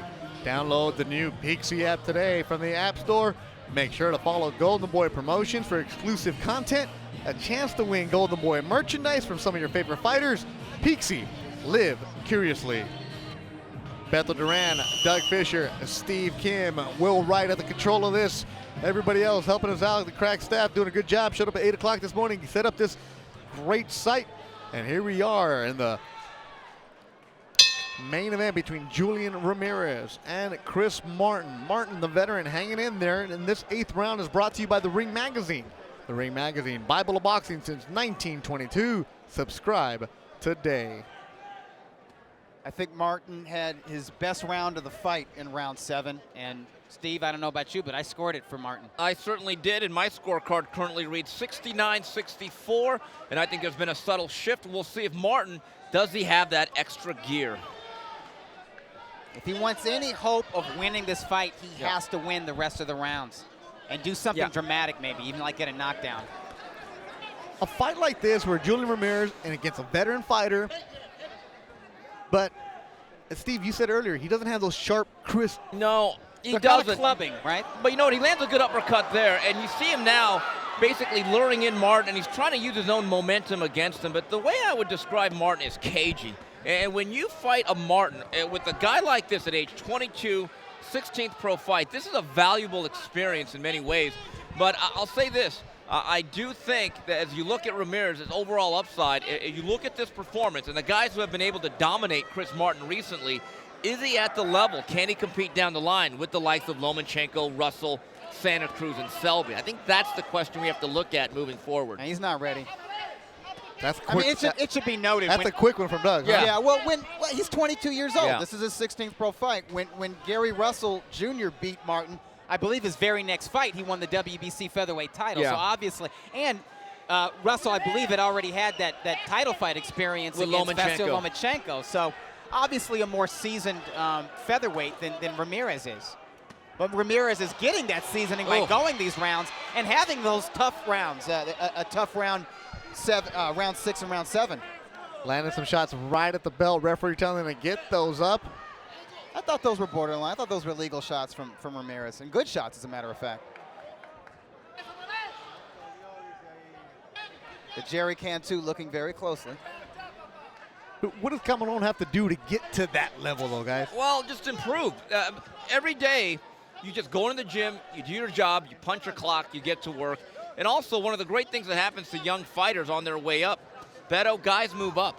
And I believe there's going to come a time sooner or later. Lomachenko, I think, is slated to go to 130. He's on his way to junior lightweight. Lee Selby is a very big, tall guy. Yeah, Selby and Leo Santa Cruz have both talked about going to junior lightweight. So there might be some vacant sanctioning organization belts out there for these young guns like Abe Lopez and Julian Ramirez. But I think the key to Ramirez really making that next step is to be more active. He's got to fight more than twice a year like he did in 2015. We're done with 8. The Blasco in downtown LA.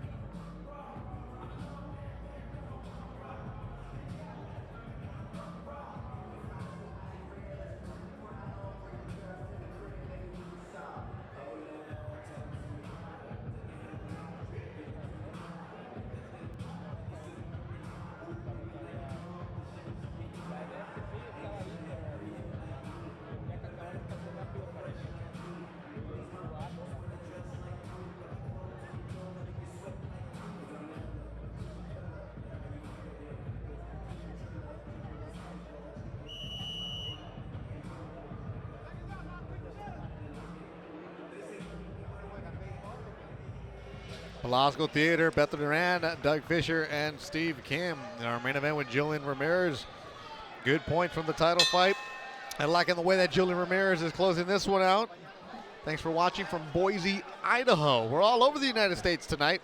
This 9th round is brought to you by Yip TV. Watch live TV from around the globe, including live Golden Boy fights just like this one. Sign up today at yiptv.com, headquartered in New Jersey. We got the West, we got the East Coast, we got it all here on Ring TV Live. Oh, we're worldwide. Worldwide brand. Yeah. And Doug, I think you made a great point at the end of the last round. I think one of the ways you sharpen up the skills of any young fighter is really fight more. And I really believe at age 21 to fight only twice, even at a 10-round level, just doesn't seem like enough. And, you know, going back to your question, how do you get better? You know, sometimes a fighter will just blossom right in front of us. The Julian Ramirez we see at age 22 may not be the guy we see at age 25 and 26. Well, somebody that Doug and I were talking about at the gym the other day, Chimpa Gonzalez, started the year, yeah, and then started blossoming. Right, went from being basically an entertaining, heavy-handed club fighter to an actual prospect by the end of the year, but he fought 4 or 5 times. Well, again, that's because of the activity. He went literally from suspect to prospect in a period of about 8 months. It's really impressive to see. Exactly right, and the thing about when you fight 4 or 5 times a year, you have to train the entire year. There's no breaks. Maybe you have a couple of days off, and you learn when you're in the gym. And here's another thing with Julian Ramirez and his advancement. Put him in against tougher fighters. Give him a reason to train. Put him in there with guys that he knows that he can't half-ass it against, where he knows he's got to train at his best, spar at his best, make weight, come in and be at his best if he's going to get that W. I think tonight is a very good experience going into deep water once again. So we have no questions about his stamina and his durability. The next step is how does he do against a better offensive threat than Christopher Martin? And you talk about inactivity, not fighting, and I know that Steve, UCN Live, one of my favorite tweets. Oh, as a big shot landed by Ramirez. An uppercut. Has been the inactivity of certain fighters. Mikey Garcia being one of them. Oh, Mikey Garcia. That's beyond inactivity. You know what? I remember that's missing in action. I remember when Mikey Garcia used to be a fighter. Boy, those were the days. Good round for Julian Ramirez. He's in the white trunks of southpaw, landing some shots upstairs to Chris Martin, but he's a game veteran. I think gatekeeper would be a great term, Doug. Yes. Good combo from Ramirez. I haven't really seen many combos from the southpaw tonight. We need landing to see the bigger more shots. Yeah, we need to see more of that. He's on his way to getting the W. Steve, is he on his way to making a statement? No, I think this was a workmanlike performance. Do I think it was a wow performance? No, I think at the end of the night there's going to be a period at the end of this sentence, not an exclamation mark. Come back with the final round.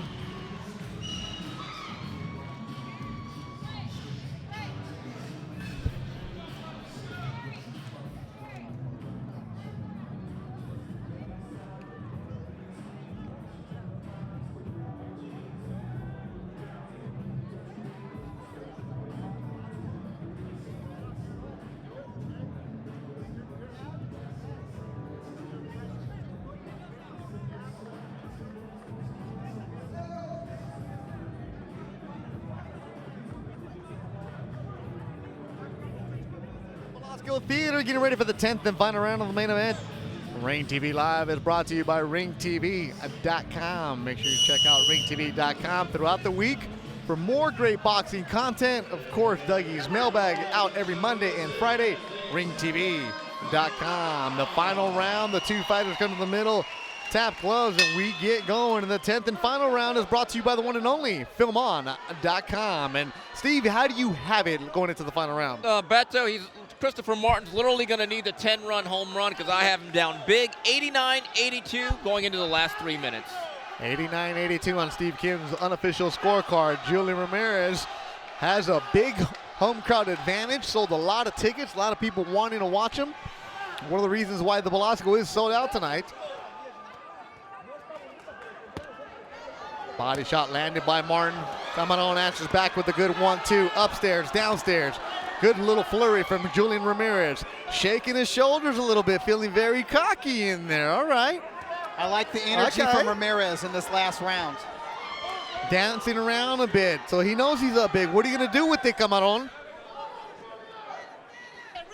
Looks like he's sizing up Martin. Martin is tough, though. Always has been.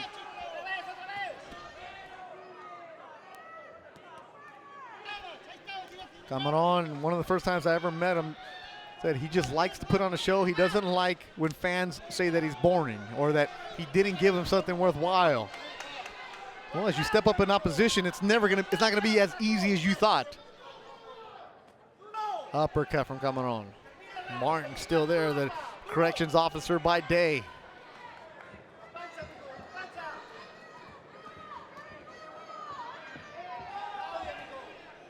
You see flashes Yeah. of Martin's old style where he can get on the balls of his feet and flash that jab. But the reflexes aren't there, Steve. The elusiveness that he had 5 or 6 years ago is not there. Now what we have is the toughness. Yeah. You have the defiance and pride of a veteran fighter. And that's really the mark of a gatekeeper. And we saw really early on that the legs simply were not there. And the late, great McAfoley would always say, one of the great boxing proverbs, the legs are always the first thing to go. And we certainly see that with Christopher Martin. Yeah, they are probably gone. You know, Doug, as we forecast ahead to the future of Camarón, I wonder, do you think he has the upside of a Joseph Diaz or an Oscar Valdez? No, Yeah. but we have to remind Agreed. ourselves that Diaz and Valdez were Olympians. Yeah. Ramirez was a good regional amateur. Yeah. He had he won 73 of 78 fights, but he wasn't somebody who was traveling overseas with the U.S. team. He's not a blue chip prospect. He wasn't an elite amateur, but he does know how to fight. Yeah. He is somebody who grew up in this tough gym system out here. I think he has the mentality of a fighter, and I think he'll raise his game when the level of his opposition is raised. I think the goal for Joel De La Hoya and Golden Boy this year, get 4 fights. 1 down, 3 to go. And they go the distance, 10 good, strong rounds for Oscar De La Hoya's fighter. Julian Ramirez will come back with a decision from the Belasco Theater in downtown LA. You're watching Ring TV Live.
Y ahora, damas y caballeros, vamos a las terretas de los jueces. And now, fight fans, after 10 rounds, we go to the judges' scorecards.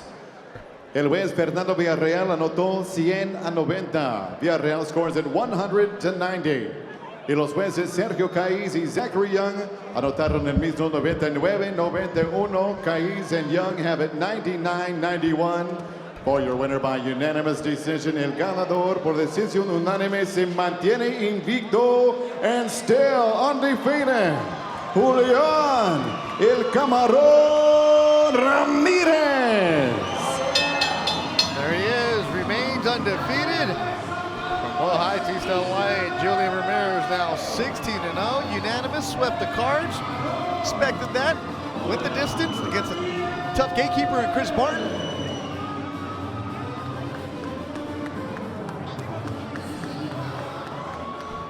And we'll highlight package coming your way for Julian Ramirez as he went to 10 rounds, and there you see him get the hand raised. He's now 16-0. We'll correct that graphic.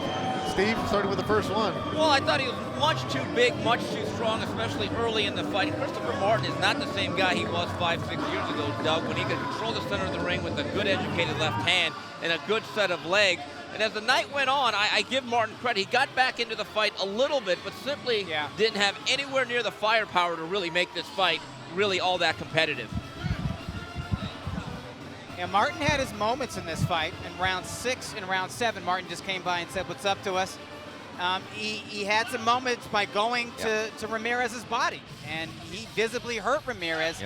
Wasn't able to make the most out of that moment, and Ramirez, to his credit, the younger, bigger, stronger man, he answered him. Beautiful right uppercut from Julian Ramirez. I thought he finished the fight strong. I think he needed to do that. I would have been disappointed in Ramirez had he remained on cruise control in the late rounds of this fight. And to reiterate a point that we made, and going back to the interview with Robert Diaz himself didn't feel as though that young man was busy enough. Only 2 fights in 2015 for a young prospect without a major belt, not a pay-per-view fighter. Sometimes fighters can get better through sheer volume and activity. So again, I think the goal this year is to have at least 3, maybe 4 fights at the 10-round level. Right, that's probably more important for Ramirez than stepping up the level of his competition. I think maybe they can keep the level of his competition around a Chris Martin level. Get him in there with some names, some opponents that fans have heard of, some guys who have been in with good fighters like Chris Martin, and get him these quality rounds. But I think the most important thing is to fight 4 times a year and to be training all year round. And there you see Oscar taking pictures with the fans. We come back, we're going to talk with El Camarón Julian Ramirez, who's now 16-0. You're watching Ring TV Live.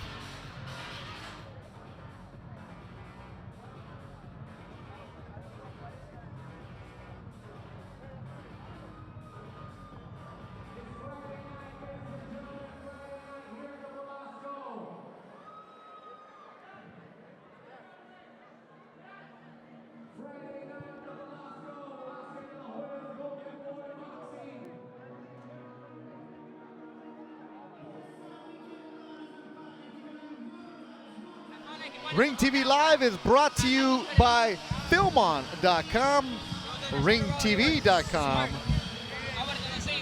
Also, Pixie. The Ring Magazine with Tyson Fury on it, edited by our very own Doug Fisher, and Yip TV. We're back at the Velasco Theater with Julian Ramirez, El Camarón. There's your camera right there. You don't have to worry about that. We got the Tejana ready to go. You are now 16-0. You went the distance against a tough veteran. You guys exchanged some words yesterday at the weigh-in. You exchanged some words after the fight, though. What did you feel about the way you performed tonight? I think it was good. I brought a little bit in the beginning. I was jabbing him up. When I started boxing him, I found the key. You know, I landed the uppercut. I wobbled him, and he's just a veteran. He fought smart. He did the shoulder roll. He was hurt twice. I think in the 7th and 9th, I heard him. Well, there's the highlights right there. Yeah, a smart fighter. I gave him all my respects. Yesterday, I didn't exchange words with him. I just, let him know I was sorry because I came in a pound over, and I didn't do it on purpose. I was sick for a week 3 weeks ago. I took the whole week off, and I went up in weight. I was drinking a lot of Gatorade, a lot of Powerade going up, and did that impact this fight at all? Did you struggle at all, even to make 127 and a half? And did it affect your performance at all tonight? I didn't struggle. I went down to 127, and then the night before, I fell asleep at 127 at 127.2. I thought I was gonna lose that weight, lose that pound, because I always have in the amateurs. And I woke up, I didn't lose it. I took a hot bath, and I didn't lose nothing. So I just told him, I knew he was going to be at his best today. I knew he wasn't. He had time to prepare. Yeah, and he was in good shape. You know, he turned on the fight one time. Maybe he wasn't ready or, you know, whatever it was. And then he fought this time. So I knew he was going to bring his A game. I knew he thought he could beat me, brawling or boxing me. But, you know, I beat him brawling and boxing today. You landed some very good body shots throughout this fight. He landed some good body shots in round 6 and round 7. Did you feel any of those? Did he hurt you at any time? No, I think maybe in the second round, the only body shot that I felt for him was the second round, and it was a jab to the body. It was a stupid jab that I could have missed. I could have blocked it, but he landed, and that's the only one I felt. The other ones, catching him with my elbow. You know, when he was putting his hand down, I was too catching. Did a little bit of Philly cross. It did, you know, it just messed around a little bit. Well, get out of here because the media wants to talk to you, the commission wants to talk to you, and your manager wants to talk to you. Congratulations, Julian Ramirez will come on. He's now 16-0, managed by Joel De La Hoya. Hey, by the way, congratulations on being a father. Oh, yeah, now you got to go buy some diapers. You saw that ring, the rope work. That's my favorite, but I couldn't really do a lot of it. There you go, Julian Ramirez coming up next. Bonus coverage. Jonathan Navarro is into the ring, and there you see him with his trainer Robert Garcia, who's celebrating his 25th birthday today. Jonathan Navarro. The family name is known around Los Angeles. You know him, Doug. You know this kid very well. Oh, yeah. His uncles, Jose Navarro, was a U.S. Olympian and a contender at 115 pounds. His other uncle, Carlos, was a contender at junior featherweight. Those guys were southpaws. Jonathan is an orthodox fighter, and he's a banger. His uncles were boxers. Boxer technicians. Look at ring announcer Joe Martinez is ready to go.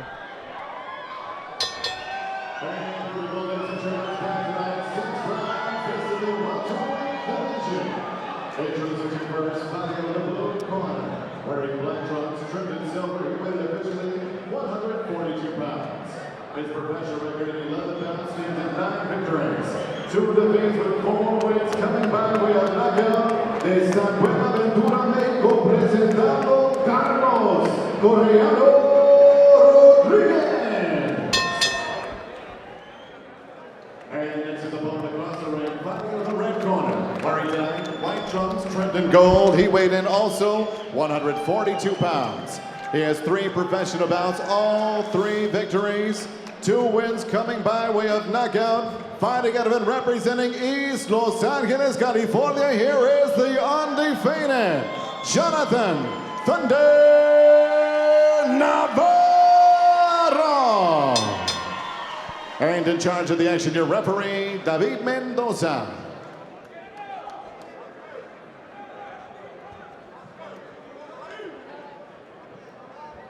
Bonneville. Gentlemen, we've gone over the rules and fouls. Protect yourself at all times and follow my instructions, all right? Touch gloves, go back to your corner. Bonus coverage on Ring TV Live. You're seeing young Jonathan Thunder Navarro, who's 19 years old, and he takes on Carlos Rodriguez from Casa Grandes, Mexico, Chihuahua, Mexico. Saludos a los de Chihuahua. Here's the tale of the tape between these 2 fighters. 19 years old, that says it all about Jonathan Navarro. Still a teenager, 3 years younger. He's 1 inch taller, and he has a significant reach advantage. We come out, Thunder Navarro in the white with gold trim. Carlos Rodriguez, black and white. Navarro, the nickname Thunder. Yes, Arturo Gatti, his favorite fighter. In homage to him. Trained by Robert Garcia. He's part of that stable with Hector Tanahara and Joshua Franco. Also, Nano Rodriguez is out there. Out in Riverside, Robert Garcia Boxing Academy. And Beto, I mentioned the new generation of fighters and moving on from Brandon Rios for Robert Garcia. I did forget to mention Julio Cesar Chavez is expected to start camp soon. They might be fighting. Here comes trouble. Here comes trouble. So the aspirin will still be well stocked at the Robert Garcia Boxing Academy. Well, did I just see an Abner Mares tweet that he's with Robert also? Yeah. Abner Mares, I'm not so sure when he's going back to Clemente Medina, but for the time being, he is in Riverside. So it was his tweet that I saw. Abner Mares and Clemente are kind of like Billy Martin and George Steinbrenner. They go back and forth. This one's scheduled for 6, super lightweight division. Navarro started boxing at the age of 7, but when you come from that family, you're probably boxing as soon as you're in diapers. Absolutely. That is a fighting family out of South Central Los Angeles. Rodriguez starting kind of crazy here. He's loading up with shots. He's not intimidated. It's a little bit wild, but maybe he's in his own way. He's earning some respect. Rodriguez actually was knocked out by Saul Neno Rodriguez. No shame in that, by the way. Yeah. Rodriguez knocks a lot of guys out. That is a natural left hooker, Neno Rodriguez. I think within a year or so, he's going to be a real player at 135. And who is Jonathan Navarro sparring with to prepare for this fight? Rodriguez. Neno Rodriguez. That's right. So he said that Nano gave him a lot of advice about what to do in this kind of fight. He saw the video a lot. You know, Doug, when you come from that family, it's boxing all day long. It's like it being an Alu in baseball. Reference that only we get, but hey, it's good. right over Dougie's head. If you're going Billy Martin, I go. I see you, Billy Martin. I go Alu.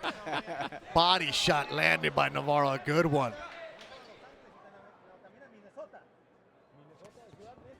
It'd be like being a Joyner Kersier in track. Okay, all right. So that's a sports family. Nice body attack from Navarro. Earlier, he landed a really good left hook.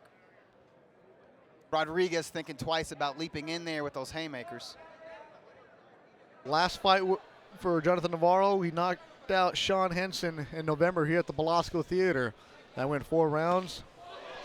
More body work. Vicious body work by Jonathan Navarro going against the Chihuahua fighter. Final seconds of the first round. A good one for the 19-year-old Thunder Navarro.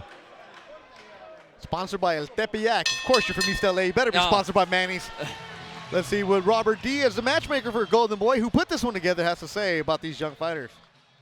Well, from what I've seen with Jonathan in the, few fights that he's already had as a pro, he has that pro style. He comes in as an amateur with a lot of pedigree, but he's the pro style. He's going to adapt real quick, which he has. He's going to knock guys out. He's heavy-handed. He goes in there. He's aggressive. Somebody with more experience, more rounds, should be able to extend him, to start giving him that experience he needs as a pro. It is a risky fight, as you can see the records, but like I'm telling everybody, you want to be on TV, fights have to be good. And it sends a message to everybody. And now we're getting it back. I want to fight these guys. So that's coming back and forth now. So I'm really excited about that fight and really excited about Jonathan Navarro. That's Robert Diaz, the matchmaker for Golden Boy. Then this round, the second one, is brought to you by ringtv.com. Make sure to visit ringtv.com for more great boxing content throughout the week. Bethel Duran, Doug Fisher, Steve Kim, led by Will Wright, Vice President. Smooth broadcast tonight, as always. We'll be at Fantasy Springs next Friday. The return of El Matador, Randy Caballero. First time he's fought in his hometown of Indio in a long time, the Coachella Valley. Make sure you join that broadcast. Oh, good body shot. And down goes Rodriguez. Bloody nose and a body shot. Doesn't look like Rodriguez is getting up. He's still trying to breathe. He can't get his and win. He's looking. He's hurting bad. And it is over. Yeah. Jonathan Thunder Navarro with a second round KO. The 19-year-old is now 4-0 with 3 KOs. Vicious body work. That's something that Navarro said yesterday that he was working on coming into that fight. This fight, wanted to work the body, wanted to show improved footwork, and we're seeing highlights. There was a nice left hook from Navarro. Right to the body, and that's what did it. It took the legs away from Rodriguez, and his nose was busted at the end of the previous round, so he couldn't suck any wind through his nostrils. Doug, the way he digs in and is hell-bent for leather, you can see a resemblance to the late, great Arturo Thunder Gatti. Now, listen. He goes to the body like Gatti does, and throws a left hook like Gatti. We're not going to go out there and anoint this guy or induct him into Canastota. Carlos Rodriguez was 1-5 in his last 6, but I want to note, in that stretch, he had fought the likes of Joseph Diaz, Julian Ramirez, and Jesse Magdaleno, 3 very highly regarded prospects who, by the way, have much more experience than the 3-0 Navarro coming into this fight. So that's a solid victory for this stage of his career if you keep it in perspective. Yes. And I like he did show some footwork on the inside. And Rodriguez really hurt Joe Martinez.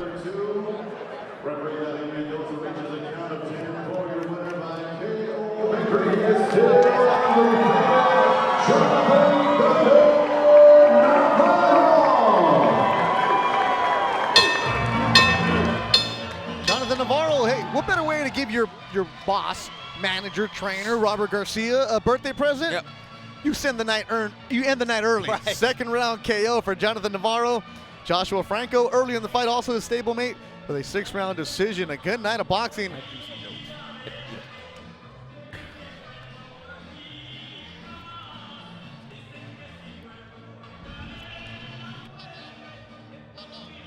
And back on here at screen at ringside, Bethel Duran, Doug Fisher, Steve Kim. Before we get to recap the night, Steve, news and notes briefly for what's going on. A couple of things here. Talked to Tom Loeffler of K2, came back from the UK. I don't think he's going to fight in Britain yet. And I could just hear the collective groaning now. They have gotten in touch with representatives of Dominic Wade, who You're is talking their about Triple G's next fight? Yes, because it looks like the IBF mandatory contender Turiano Johnson has a bum shoulder. I don't think he's going through Tommy John surgery, but he's out for April 23rd. And one last thing, March 5th, Saddam Ali, Jesse Vargas looks to be set for HBO at the DC Armory. Question is, with Louis Ortiz, heavyweight prospect or heavyweight contender, he's a contender. Can they find a dance partner? An exciting night at the Belasco Theater, LA Fight Club. Thank you guys very much for watching it. Victories for Pablo Rubio Jr., Joshua Franco, Edgar Valerio, Abraham Lopez, Jonathan Navarro, and Julian Ramirez. For everybody involved, led by David and Scott Tatro, of course, Oscar De La Hoya, the chairman and founder of Golden Boy Promotions, the Hall of Famer. Thank you guys very much for watching tonight. For our director, Will Wright, everybody on the staff that did a great job. We appreciate you watching. Remember, these fights will be archived. You can check them out at ringtvlive.com. We'll see you February 5th from the Fantasy Springs. Randy Caballero is out there. For Steve Kim, Doug Fisher, I'm Bethel Duran. Good night from LA.